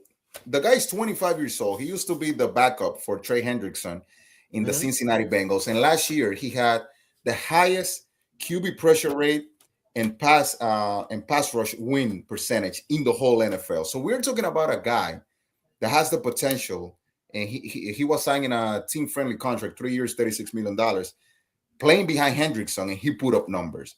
So this year, he'll be the feature one. Now that Jermaine Johnson was shipped to the Titans, Joseph Asai is gonna have a lot of chances to prove that he's perhaps one of the top 15, top 10 edge rushers in the NFL. The other signing that I liked a lot was Kingsley Enagbare. He was as well the backup to Micah Parsons last year in the Green Bay Packers. The guy, 25 years old, has not missed a single game in his 4-year career. So basically, he has played in every game for the Packers since he was drafted 4 years ago. And that's one of the things that the Jets have been battling the past few years, the durability of the players. And my favorite signing, not only of the Jets, but perhaps of the whole free agent, is Dane Belton. He played for the New York Giants last year. Don't might be familiar with him. This is a guy that is a safety. Last year, he had 87 tackles, 2 interceptions, 2 fumble recoveries, and 5 passes defended. And the guy can also play special teams. So Dane Belton, for 1 year and $6 million, everybody's asking why the Giants did not resign the guy. That all the guy can do is make plays. He can make plays. And when you think about the Jets already adding Minkah Fitzpatrick, which, by the way, is what do we have to say about Minkah? What can we say about Minkah? This guy brings instant credibility, perennial All Pro, perennial Pro Bowler with a chip on his shoulder, only 29 years old, man. And if you go back in the history of the NFL, most safeties, Ed Reed, look at Charles Woodson, how he reinvented his career with the Green Bay Packers, and he ended up being even a better player with the Packers than what was projected out of him coming out of Michigan, winning the Heisman Trophy and all of that. So Minka Fitzpatrick has the potential. If we have seen elite play from him, the guy's only 29 years old with a chip on his shoulder, playing under Aaron Glenn, which we all know that as a head coach, he's still suspect, but coaching defenses, just like Robert Saleh, he's very good. So that addition of Dane Belton, Minka Fitzpatrick is going to send Malachi Moore, that played in Alabama, into the bench. So that's how deep that secondary safety position is for the Jets. Now, the other signing that I like was Demario Davis, linebacker. He's going to be the play caller of the defense. And we all know Demario Davis, 5 Pro Bowls in a row with the Saints, great player, etc. Geno Smith. Okay.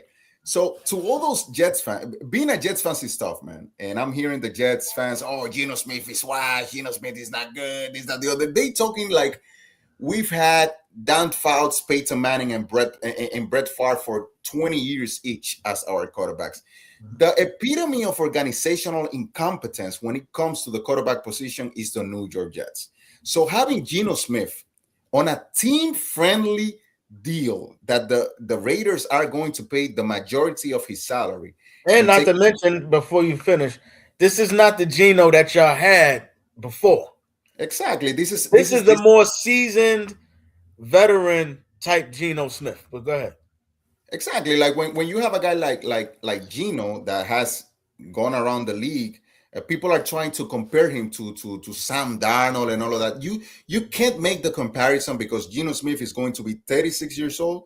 Sam Darnold is 20. Sam Darnold is as old as Josh Allen, as wild as that sounds.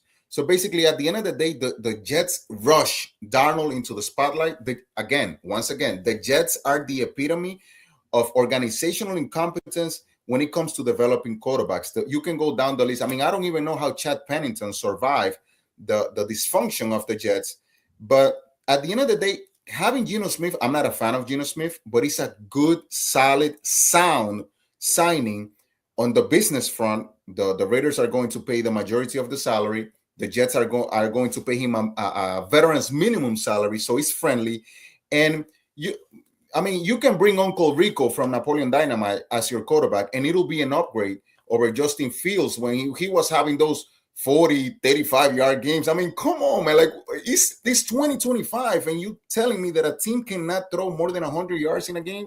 At one point, watching the Jets last year, too.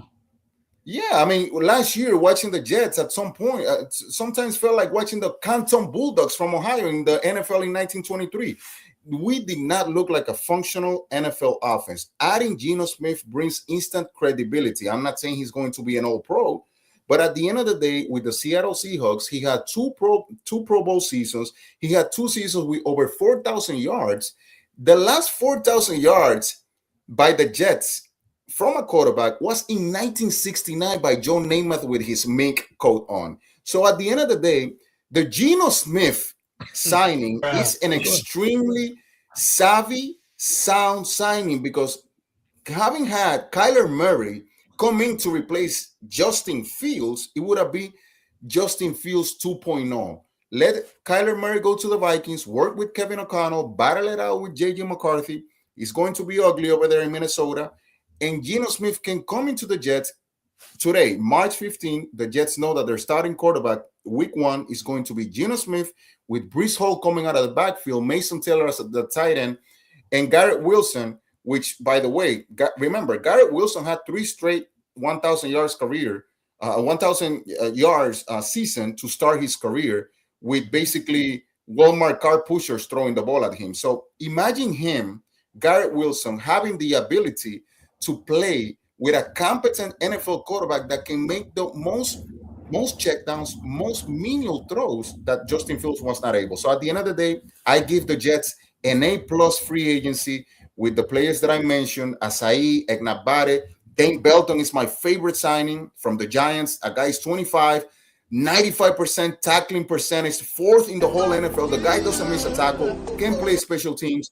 So the Jets are something is brewing with the Jets, and that Geno Smith at the end of the day is just to give stability to the offense, to give going into the OTAs, which after, I think start the mandatory, the not the mandatory one, the optional ones start in May, Yes. and then mandatory training camp in June and July. So at the end of the day, after the draft, the Jets know who their quarterback is going to be, and their squad, that defense is loaded. And having Brees Hall out of the backfield, Garrett Wilson, something is cooking. Something is cooking for the Jets. So overall, I give them an A plus, and not only for the Minka and Demario Davis, but for those moves that they made on the low, getting that kid from the Titans to Sweat, the nose tackle. So the Jets, they nailed it. This free agency, Darren Muji, the GM, he nailed it. That's why I was laughing at Steven, the Belton move. And there's another one. Yo, I'm tight. You know I'm There's tight. another one that you guys are gonna regret really bad. Wandale Robinson to the Titans. Not only that, on your defense, Cordell Flott. Yeah, Cordell Flott was horrible to the Titans too. That because y'all was basing it on what's his name, Deontay. What's his name? Deontay Banks. Y'all too heavy on him. And he's a bum to me. That flop move, Listen, y'all gonna regret that. Y'all gonna regret that. We definitely are, but we're also going. What people don't understand is we're going into a Harbaugh system, right? So Harbaugh has to make the moves that's right for the players that he wants to coach and that he knows who to coach and can pay at this point. Because remind you, the Giants did not come in with the most cap space in the world. Next year will be where we can make our bones in free agency and have a lot more cap space. We had to let go of some players. Wandale Robinson's going to hurt for me. He was in the top 5, top 7 slot receivers in the league. That's gonna hurt. Even though he's tough, man. Even though in the first year he was just on and off, but he made tough catches and he showed improvement. And he's going to make Cam Ward over there so much better as being a reliable slot receiver. That's gonna hurt. Gonna hurt for Jackson Dart as well. But with the signings of 2 people, because we are now the New York Ravens and or the Baltimore Giants, whatever you want to call us, Patrick Ricard and Isaiah Likely.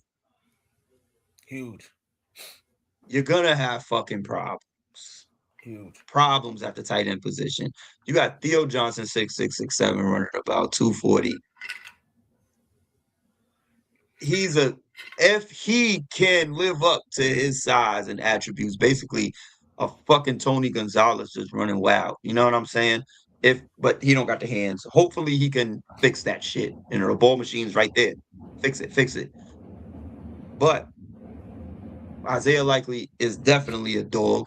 Yards after catch, really great hands.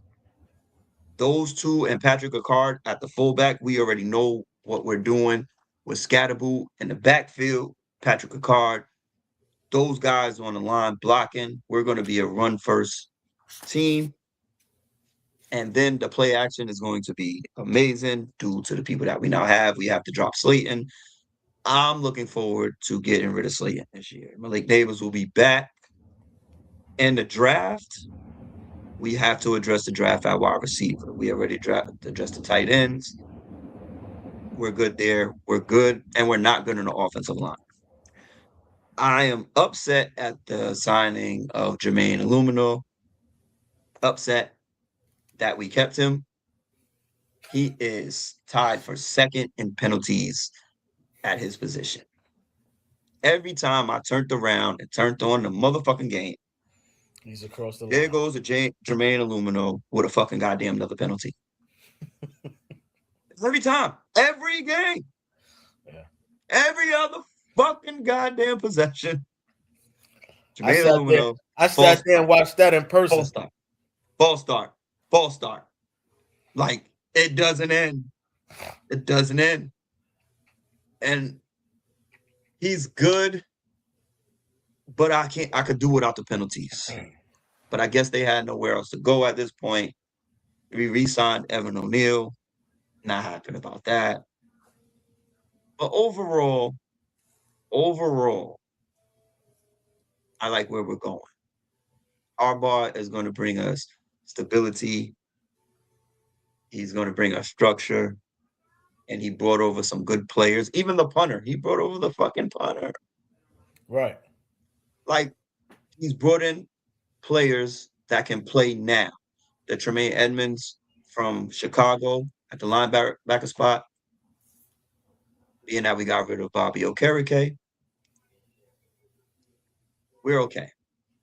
So, in my estimation,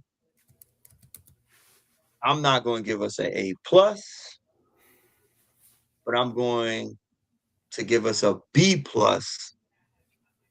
depending on health and how these players fit into the system and how we moving forward. And for everybody who thinks just because I'm a Giants fan, I'm expecting the fucking playoffs.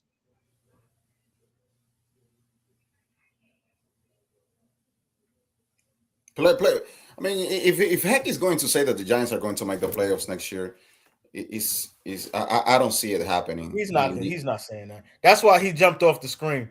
I He's not mean, saying of course. I mean, probably YouTube flagged him because of what he was about to say. The Giants are not making the that. Yeah. playoffs.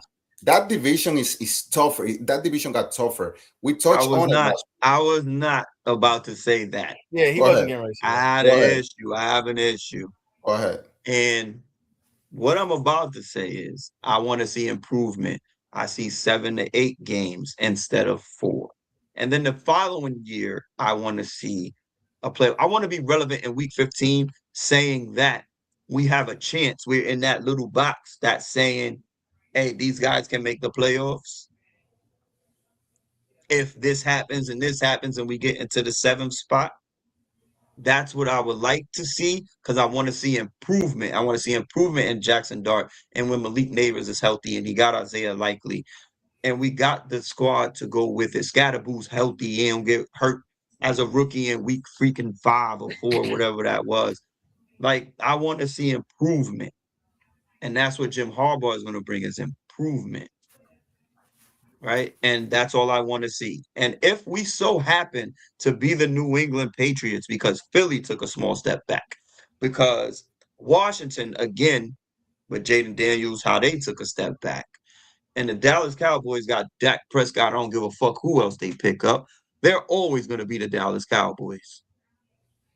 Mm-hmm. So I want to see 8, possibly 9 games being relevant in week 15.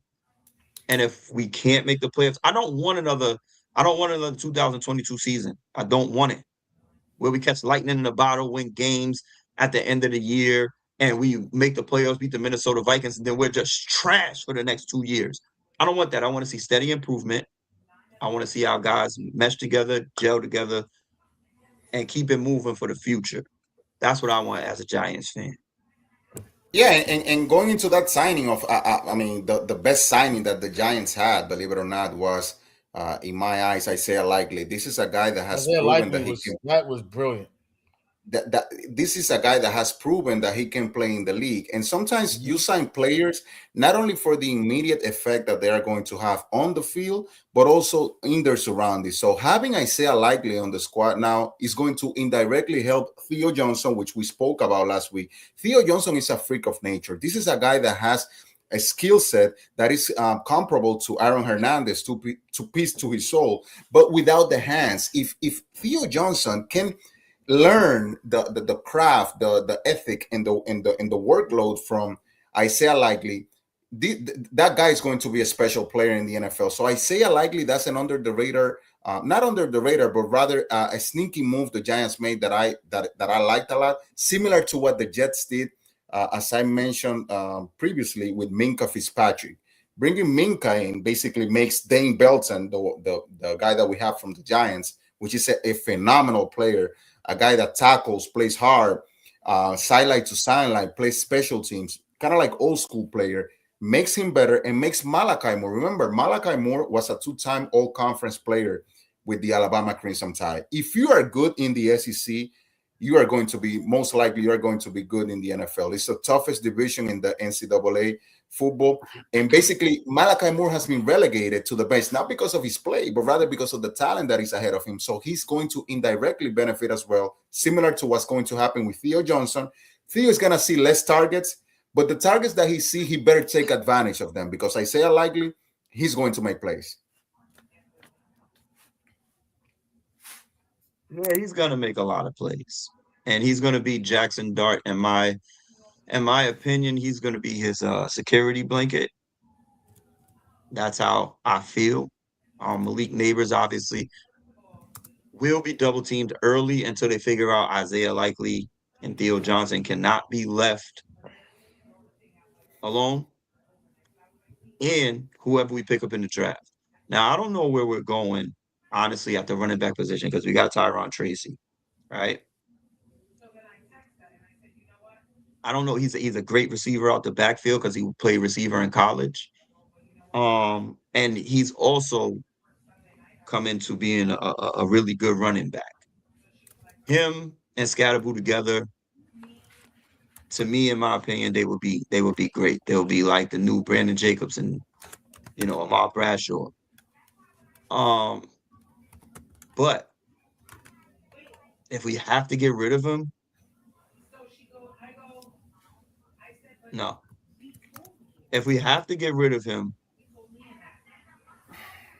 I wouldn't be opposed because I need him, Slayton gone.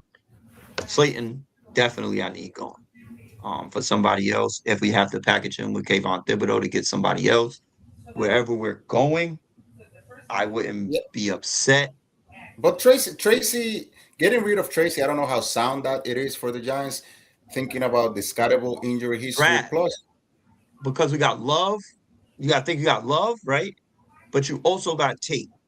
You got a couple wide receivers coming out that you got to compare because you can't have Neighbors getting double and triple teamed all day and have nobody else to throw to. That's where Wandale Robinson became a factor and Theo Johnson was supposed to become a That's factor. my Mike Evans argument.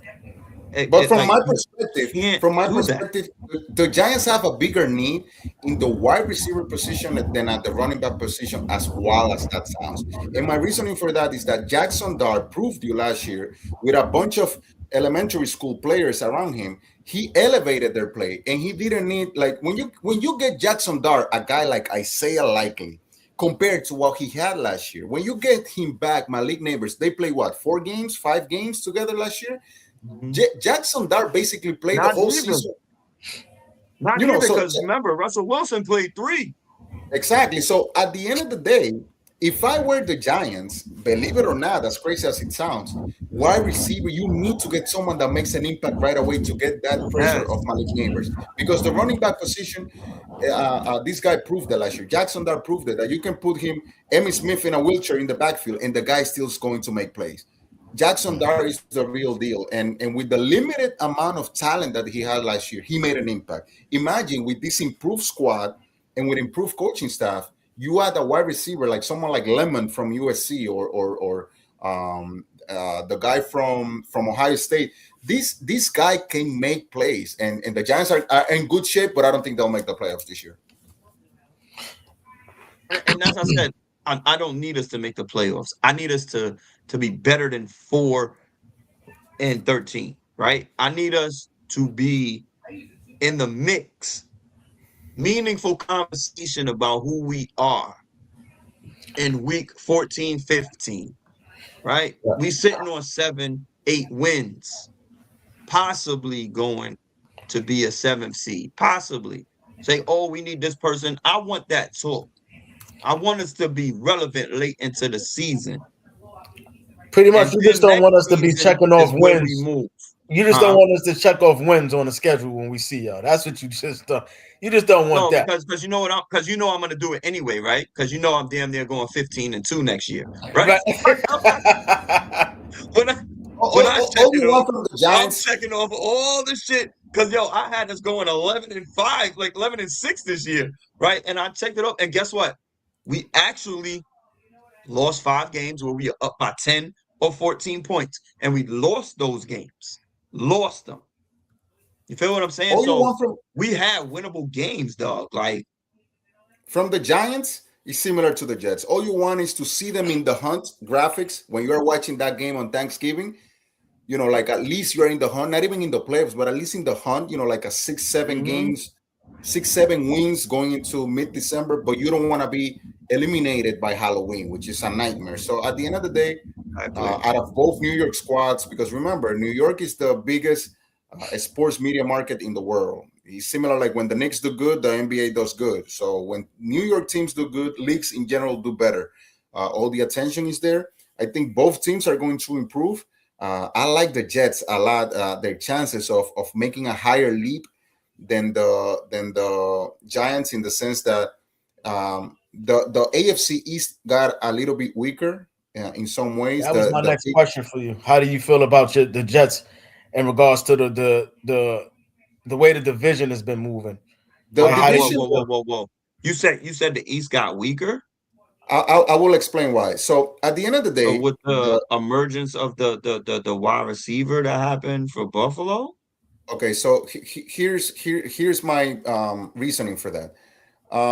Since 2018, every Super Bowl team that lost didn't make the playoffs next year. So you see the Patriots trying to bring Kevin Byard from the Chicago Bears. They bring in Romeo from the Green Bay Packers. They are trying to stack those weapons because they know that it has been a trend that the team that loses the Super Bowl does not make the playoffs next year for some reason. I don't know what kind of voodoo is going on in there, but it has been the trend since 2008. Now, when it comes to the Buffalo Bills adding DJ Moore, which we elaborated on last week, remember they had Stephon Diggs, and basically they were the same team. So at the end of the day, I don't see the Bills making such a leap just by adding Moore. Are they a good team? Of course, but they didn't make a leap that makes you go like, wow. All of a sudden, the Buffalo Bills are the cream of the crop in the AFC. And when it Well, we comes to the can't Miami Dolphins, we can't say Chicago made a huge mistake and then the Buffalo Bills pick them up and they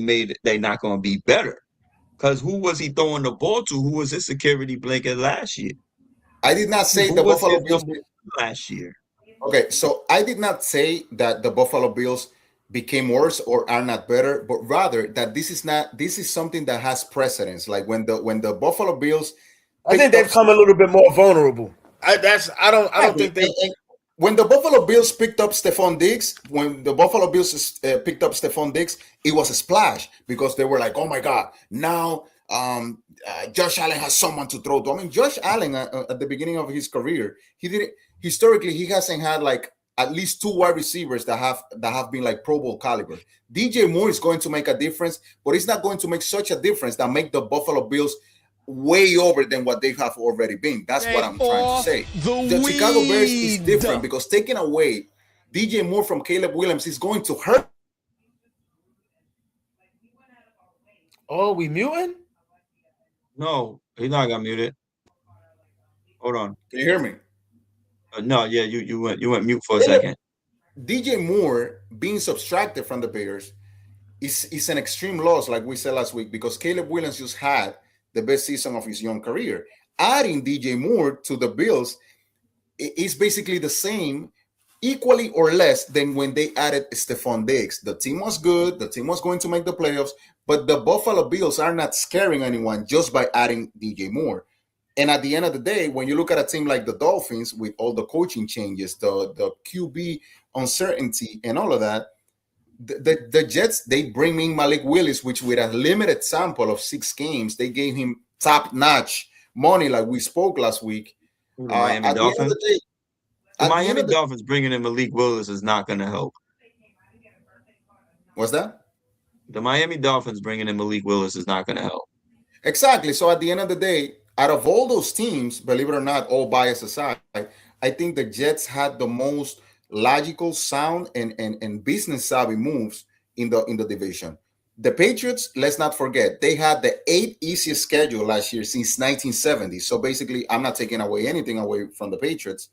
Um, so be it. They're fans and they're whining, whatever. But they had an easy schedule, which they won this year. We can't So do that. Like, all right, so I gotta stop you for one moment, son. I go ahead. can't, I can't like every time. people say people got the easiest schedule. Somebody's going to have the easiest schedule year after year after Of year. course, The of problem course. is, do you beat those people in the Not us, easiest not us, schedule? not us, not us. Not us either.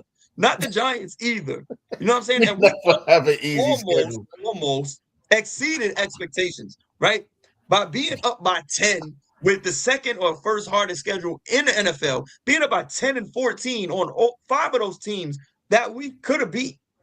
So, like, we can't say the easiest schedule. Like, I hate that when people say, yo, they had the easiest schedule. Did you beat the easiest schedule in front of Okay, you? so here's my premise from.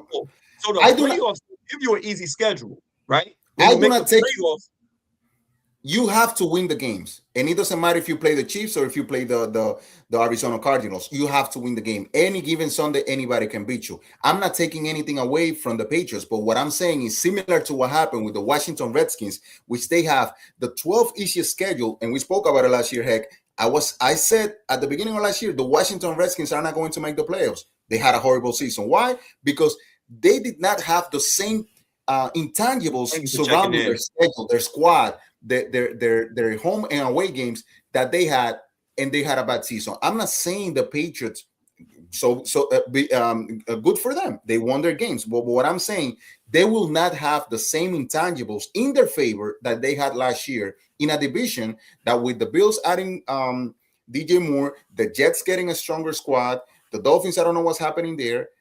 The Patriots last year were not in a lot of people's card to make the playoffs, and they exceeded their expectations. I don't see them again winning 12, 13 games. It's not going to happen. And going back to the first fact that I gave, since 2018, no team losing the Super Bowl has made the playoffs. So when we bring up the fact of the easiest schedule, it's basically trying to imply that sometimes teams get more favorable advantages and intangibles in their schedule, in their squad, injuries. For instance, nobody wanted Malik Neighbors to get injured last week. Now, who knows what the Giants can do with a healthy Neighbors and Likely and Scottible and Dart. So there are intangibles that work in teams' favor sometimes. And I don't know if the Patriots are going to be able to repeat all those I wouldn't say gifts or luck, but all those opportunities in their favor that they had last year.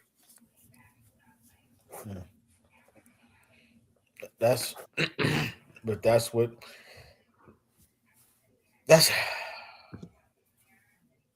that's another one of those, man. That's another one. New England, they had this season was wrapped up in a bow. You maybe you're right, but this season was wrapped up in a bow for them. I believe scheduling and everything mattered for them.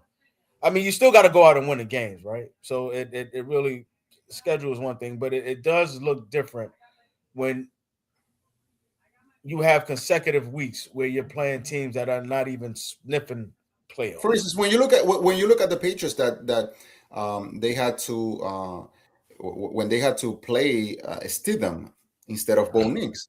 When you go back and you're like, what if it would have been a whole different game with Bo Nix behind center? So there are intangibles, there are breaks that year after year you won't keep getting. And last year they took advantage of one of the easiest schedules since the AFL NFL merger since 1970, and a healthy team, a coach that took advantage of every opportunity that he had, and they had a path in the playoffs, help with injuries from other players, getting that home field advantage. It's tough coming to Foxborough and play in January. It's not easy historically. Not only the weather, the fans, this, that, the other. So, like replicating all those factors, it won't happen. Similar to the Washington Redskins that looked so good in 2024, going 12-5. Jaden Daniels was on fire. The team made the playoffs. Uh, it's tough to replicate those type of seasons. And I'm not saying the Patriots are gonna go 3-14, but I don't see them we everything kind of like leveling out, teams getting stronger, so many pieces which we didn't touch a lot today on the free agency moves so far. So many pieces moving around. The AFC teams got stronger in the AFC. Yeah, it's a lot of things that happen. Tua and Michael Penix, like that QB battle, there's a lot to talk about. We have the draft coming up in April, so we can keep moving and focusing on that stuff as we move forward week to week, as we will do. Like and subscribe to this sports show as we talk every week at 9:30 every Sunday morning with Ant and Eddie G. If he wants to call himself that maybe next week, he'll be somebody else. But you know, I'm Steven. I'm Steven Heck. I'm not gonna say my last name because I don't give a fuck at this point because everybody knows what I was doing. It is what it is. But one last question for you guys, because this is what I want to do next week. If you guys is down, what I'm tired of and what everybody's tired of is the LeBron Jordan conversation. So what I want to do is I want to invite these punk ass new generation people against the old school. Transsexuals. I want to do the new school versus the old school. That's what I want.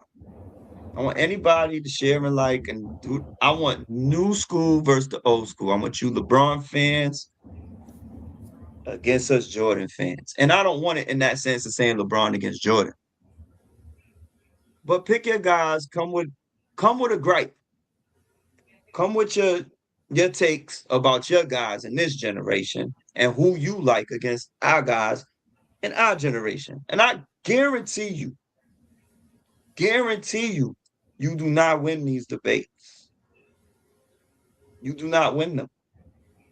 Because your generation, honestly, is really trash and weak. Really trash and weak.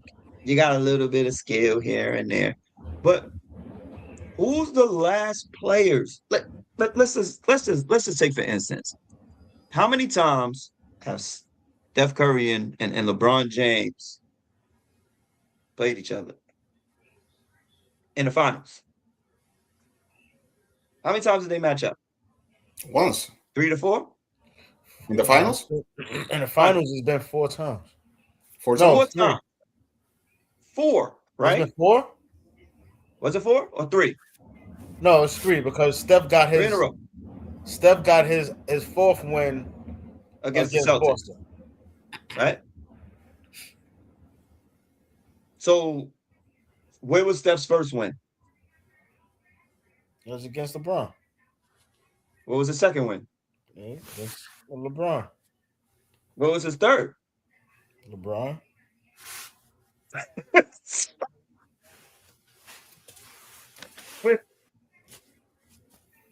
Who are we crowning here? Bruh. Who really wears the crown of this generation, right? I want people to pick their 5. I'll pick a 5. Anybody, y'all come on here, talk y'all shit because y'all generation not nice. And the Y'all problem with generation not LeBron, nice, bro. and I take that back, it was exactly 4 NBA consecutive finals, 2015 to 2018, 4 consecutive one. And the problem with LeBron started in his career. In his rookie season, I'm a Knicks fan and never was a big fan of Carmelo Anthony. But Carmelo Anthony won the NBA Rookie of the Month 5 months straight in the 2003 season. 5 months straight. And he was dominant. LeBron James ended up winning the Rookie of the Year. Why? To this day, I don't know, 23 years ago. So if we look at LeBron's career, not to take anything away from the man, he's a 1 in a million specimen of athleticism and all of that. But one of my main arguments that I've always utilized, why Michael Jordan, which again, I wasn't a fan of him either, even more because I'm a Knicks fan once again. The main argument that why Michael Jordan will always be better than LeBron James is not only because he never lost any finals, he was 6-0 in the finals, but rather the level of competition that Jordan had in his generation. When LeBron James, when you think about him, he has lost 4 finals, and with the level of competition that we spoke at the beginning of the show in this era, at the end of the day, I mean, in, I mean that's an interesting an interesting thing. Aurum adaptis.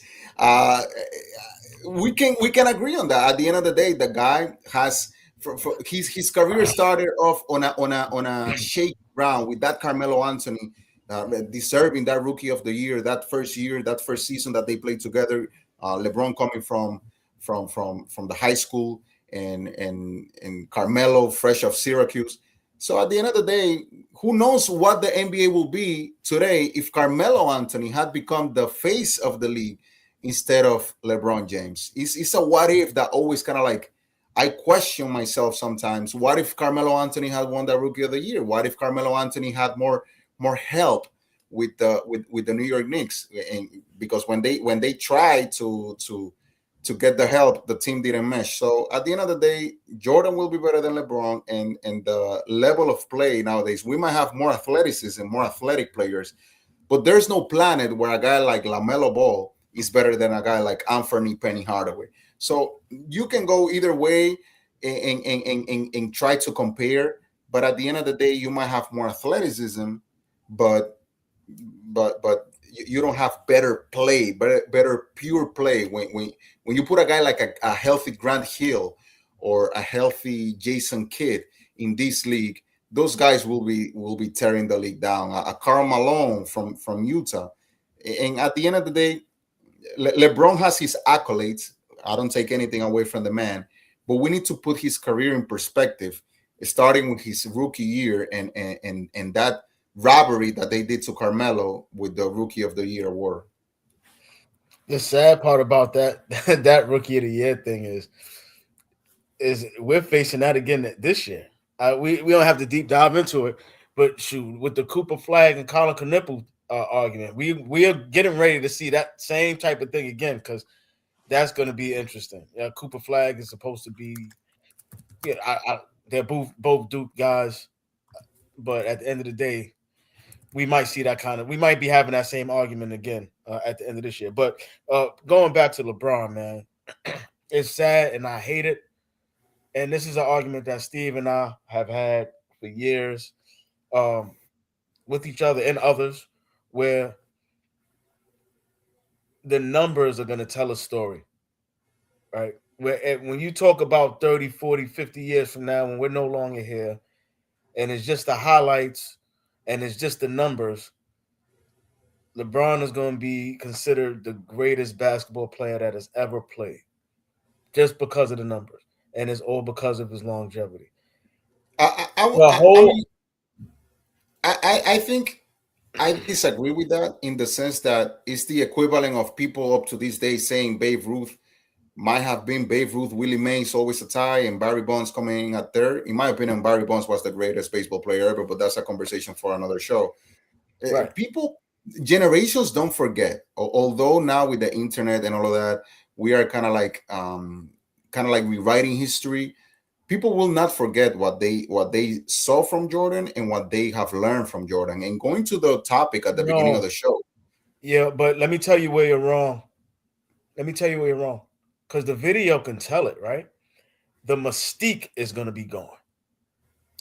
When we completely think agree. about those of us that grew up watching Michael Jordan, it wasn't just that he was just like you just knew he was going. He was going. It was the whole mystique of when he got on the court, and you hear how these guys talk about him, where they feared this man.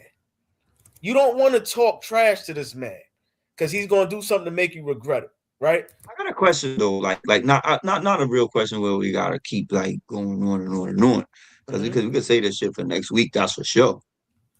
But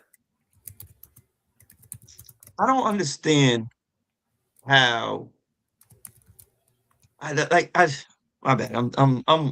I get frustrated with this whole fucking Uh, LeBron shit. It just I brought it up. But LeBron's a bad motherfucker in a different way, yeah, we ain't going to take that from him. right? But Jordan, his elevation of the game, his willingness to kill, LeBron doesn't have any of that. So why do we even compare that shit? It should have never been compared from the beginning. And that's the part that I hate. Even as we look as LeBron career is dwindling down, I hate it. I really hate it, man, because we have not been able to really see how great LeBron has been because of that comparison.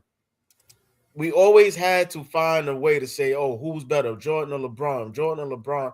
When we all know, those of us who know, Jordan was better. Because here's the crazy part, and There this is should what have this been no generation comparison to begin forgets. with, man. That's what this generation forgets, and this is what some of us might forget. But we have to go from where the NBA actually started, right? When we mean started, I mean started.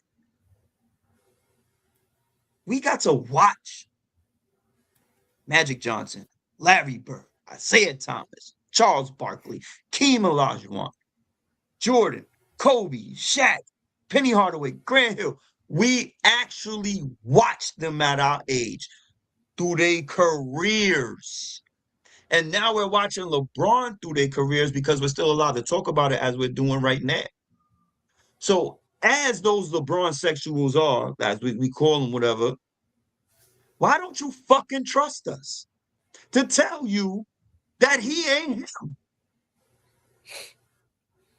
We watch LeBron's career as we watch Jordan's career, Tim Duncan's career. Tim Duncan, in my eyes, 5 rings, did what he did. He got to be here before LeBron. Well, you got to think about The it. Those fundamental. are the same arguments we had with our elders when they told us that the GOAT was Kareem Abdul-Jabbar, Oscar Robertson, and Will. Right? And we listened, but we was like, nah, you see what this man is doing on the screen right now? But So that's what I'm saying. So we had the Pistol that's Pete the Maraviches of the world, right, who was doing shit.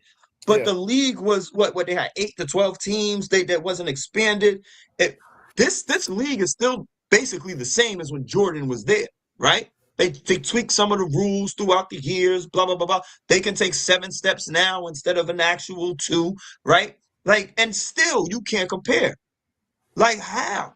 Like The you breaking problem, the records problem that with you really LeBron, wouldn't break at this time, huh? the problem with LeBron is that Allen Iverson, the answer, came into the league and nobody asked him to replace Jordan.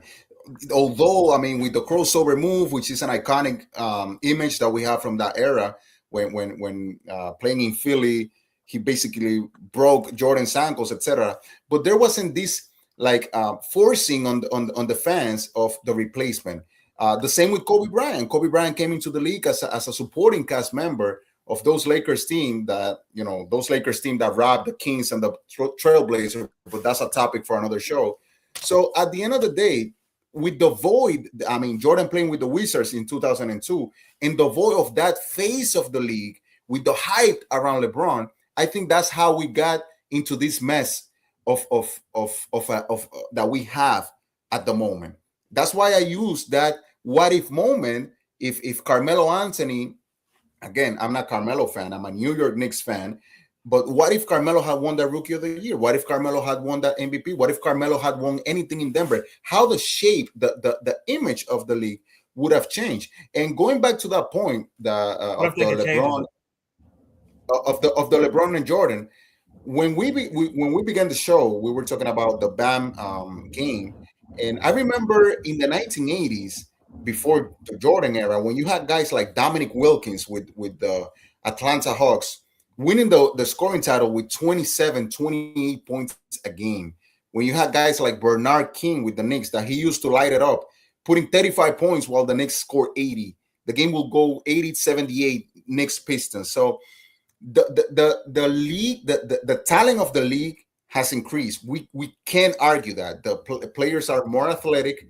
The talent is up, but the play itself of the league collectively is just trash. It's extremely trash because numbers don't hold the weight. You when LeBron put up all those points, do you think all those points from LeBron, in my eyes, matter more than the points put up by a guy like Charles Barkley playing at 6'6"? Getting 14 rebounds, guarding the center sometimes of the other team? Of He course wasn't not. even 6'6". 6'4" is debatable. Mm-hmm. So at the end of the day, like I said, this LeBron Jordan debate is an extremely flammable topic. But that's the main premise that I utilize, that the level of play in the league, the competition, not necessarily the talent. Those guys were playing with Converse and playing with their gold chains and coming with machetes to the games, to the courts. They were not like the most talented. When you look at a guy like John Havlicek, that guy looked like your local pharmacist. He didn't look like the most menacing player out there. When Havlicek put those Converse All-Star whites on, man, you knew it was on with the Celtics. Similar with the Lakers, guys like Michael Cooper, James Worthy, they were not like the most glamorous or sexy players, but those players, they could play basketball with a passion and play it correctly. So now we have more talent, worse play. So we're gonna take this in the next week. And like I said, anybody who sees this show, if you young, if you old, bring your takes, bring your topics, bring your shit to next week's show. Cause we definitely gonna move into it. My generation against your generation. I don't care if you 60 to 70 or if you 18 to 25, whatever it is that y'all watch y'all bullshit. So what we're gonna do is I'm gonna start something. It's gonna call the what the heck moment, being that this is the what the heck sports show. So what is your what the heck moment for the week, for this year so far? Anything that you could think of in sports that you was just like, what the heck? Like, what did you not like about this year or your team? Anything. It could be anything in sports. What was your moment? We'll start with Eddie. Man, as you already know, I'm a huge soccer fan, football, like you said, around the world. And in Brazil, this past week, there was a game between Cruzeiro and Atlético Mineiro. 23 players were sent off. I mean, a small fight started, and the referee just started throwing red cards around. So basically, the game had to be canceled. Oh no, my guy. That's a red flag on the play.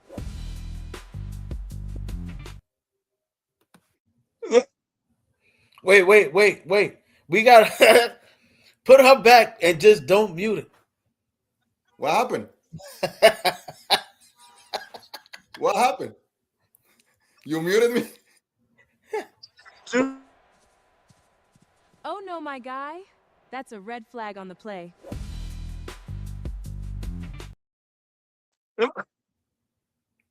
Brilliant.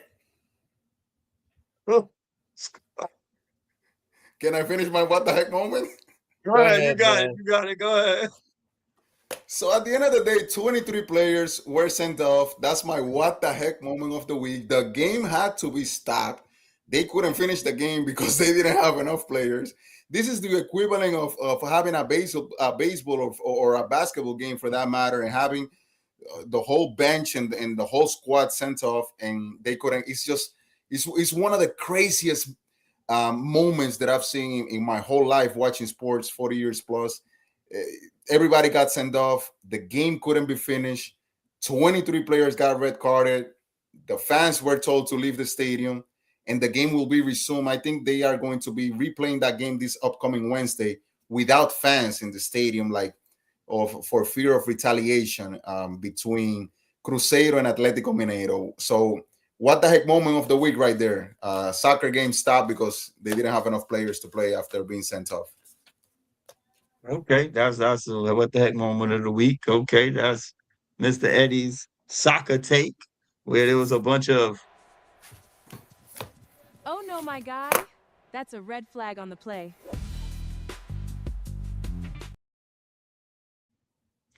red flags on the play. Right. So Nothing but red flags. you know, I mean, so I meant red cards. I said red flags, maybe. yeah, I mean, same thing. We know what you said. We know what You you know meant. what you Like, mean. but go ahead. And do you have a what the heck moment of the year, week, whatever No, that you not? I'll just go with the week, man. We talked about it. That Damn. 82 points. Yeah, exactly. Like that is the what the heck moment. Honestly,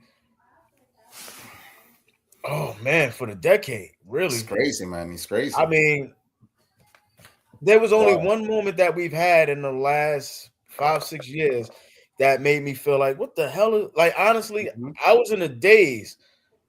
Like when we found out that Kobe died. Like I was Yeah, really yeah, in a daze. Like, yo, is this happening?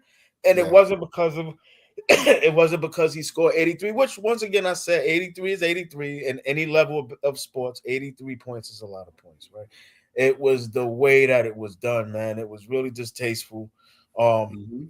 and both Washington, first of all, Washington, for y'all even to allow that to happen. The disrespect that they did because they allowed it. Like Y'all we ain't talking allowed it to happen. about No that. They one took it allowed it. personal. It was just like, oh well, whatever. You know, like no one took it personal, man. And I hope we never see that again at that level. If someone earns it, cool. And the flow of the nature of the game, cool. You're losing, and or the team is needs that we need your buckets to keep us in the game, and you're just that hot, cool. But and then the refs, you should be ashamed of yourself too. Yep, yep. It's Y'all didn't put Shaq on the line 43 times.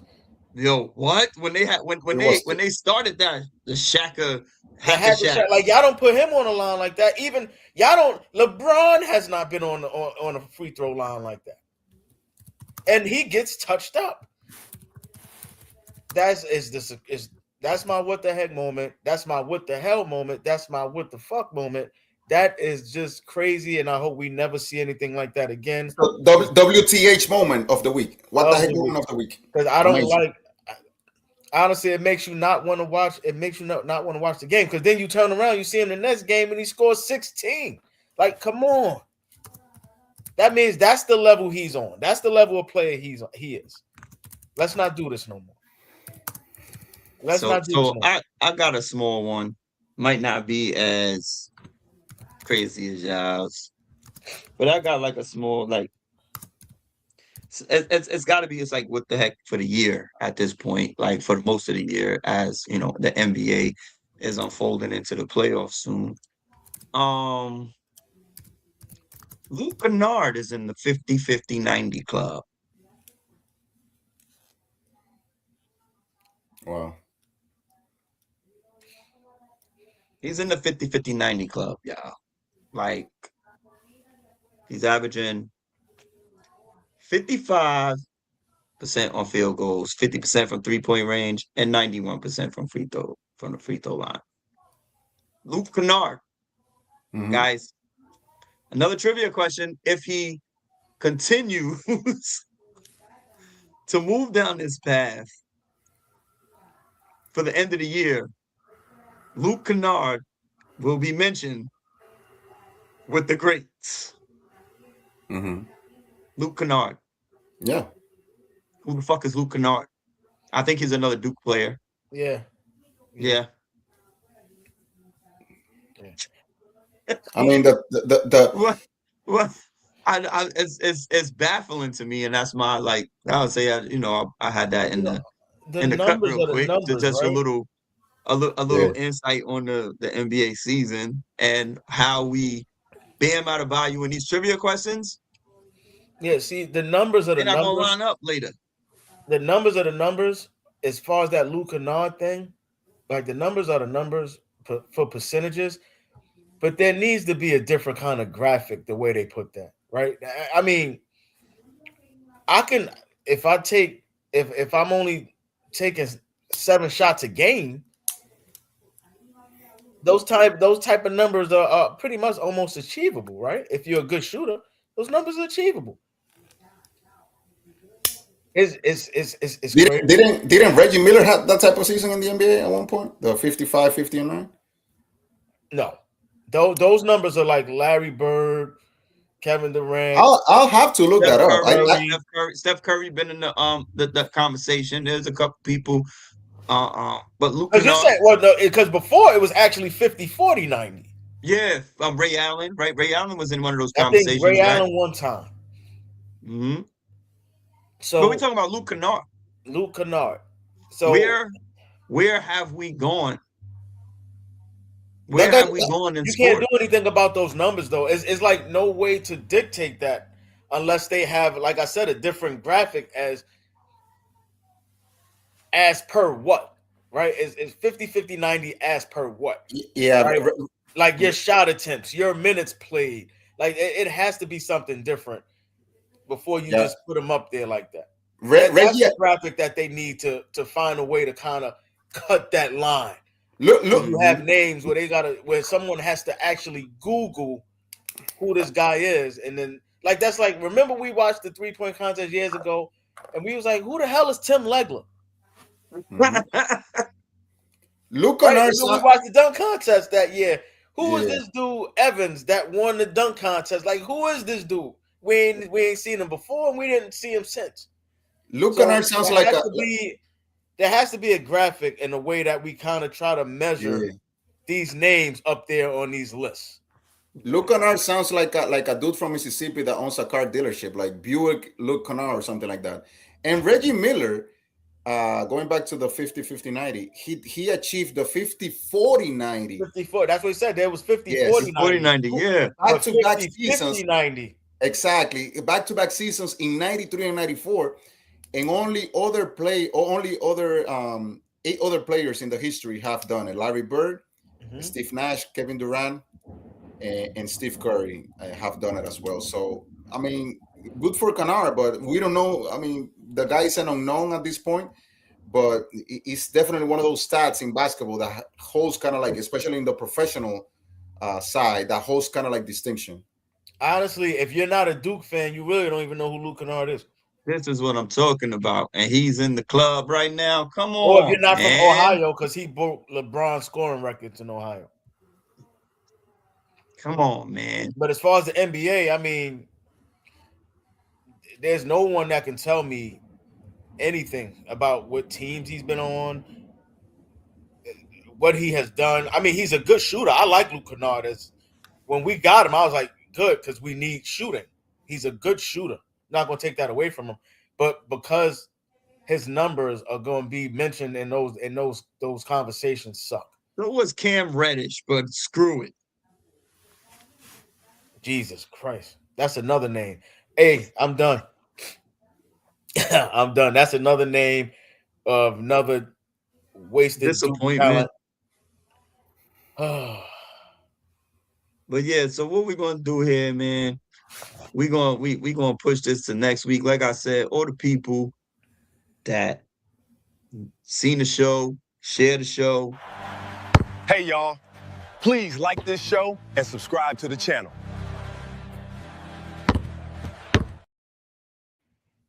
We need the youngins to come up. I want your LeBron takes. I want your fucking this generation, your LaMelo Ball in the skirt takes. I want all of that shit. I want all the smoke. Trust me. And before you leave, are not gonna win this debate. The older heads, let's go.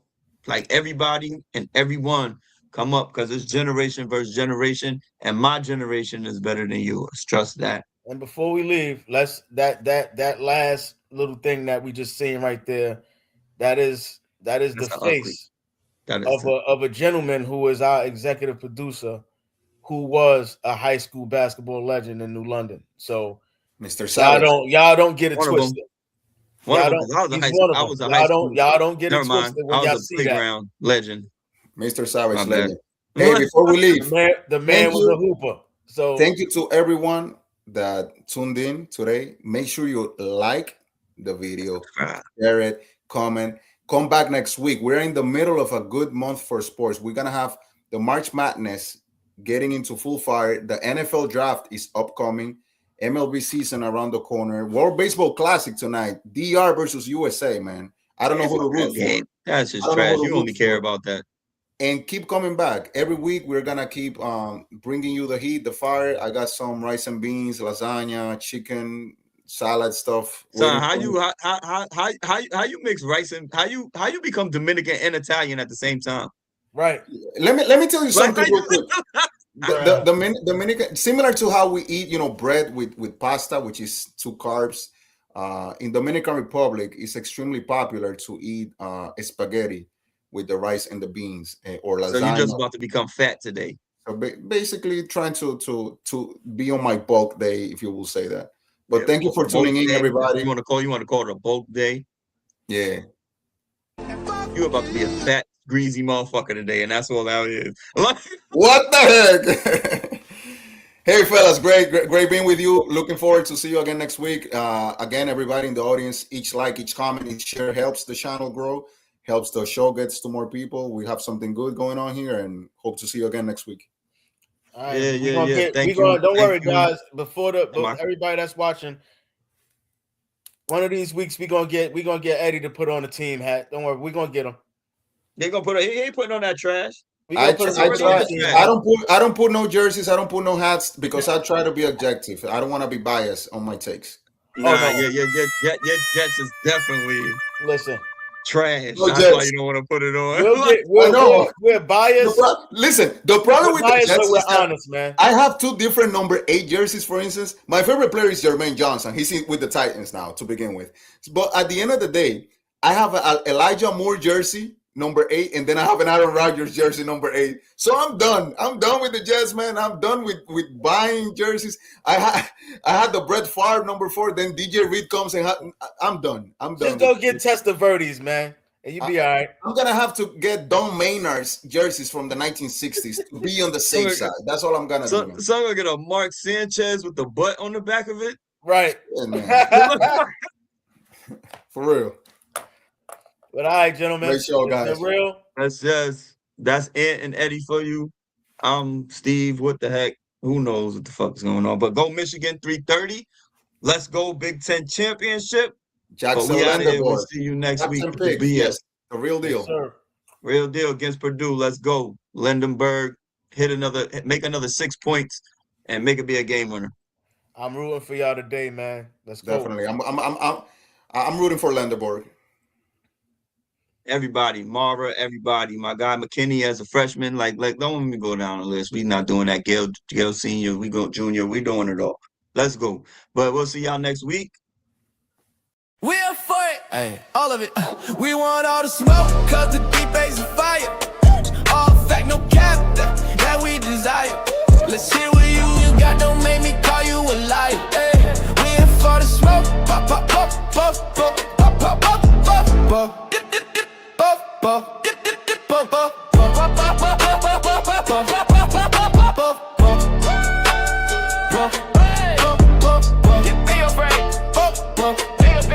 We want all the smoke, cause the D-Bay's a fire. All facts, no cap, that we desire. Let's chill with you, God don't make me call you a liar.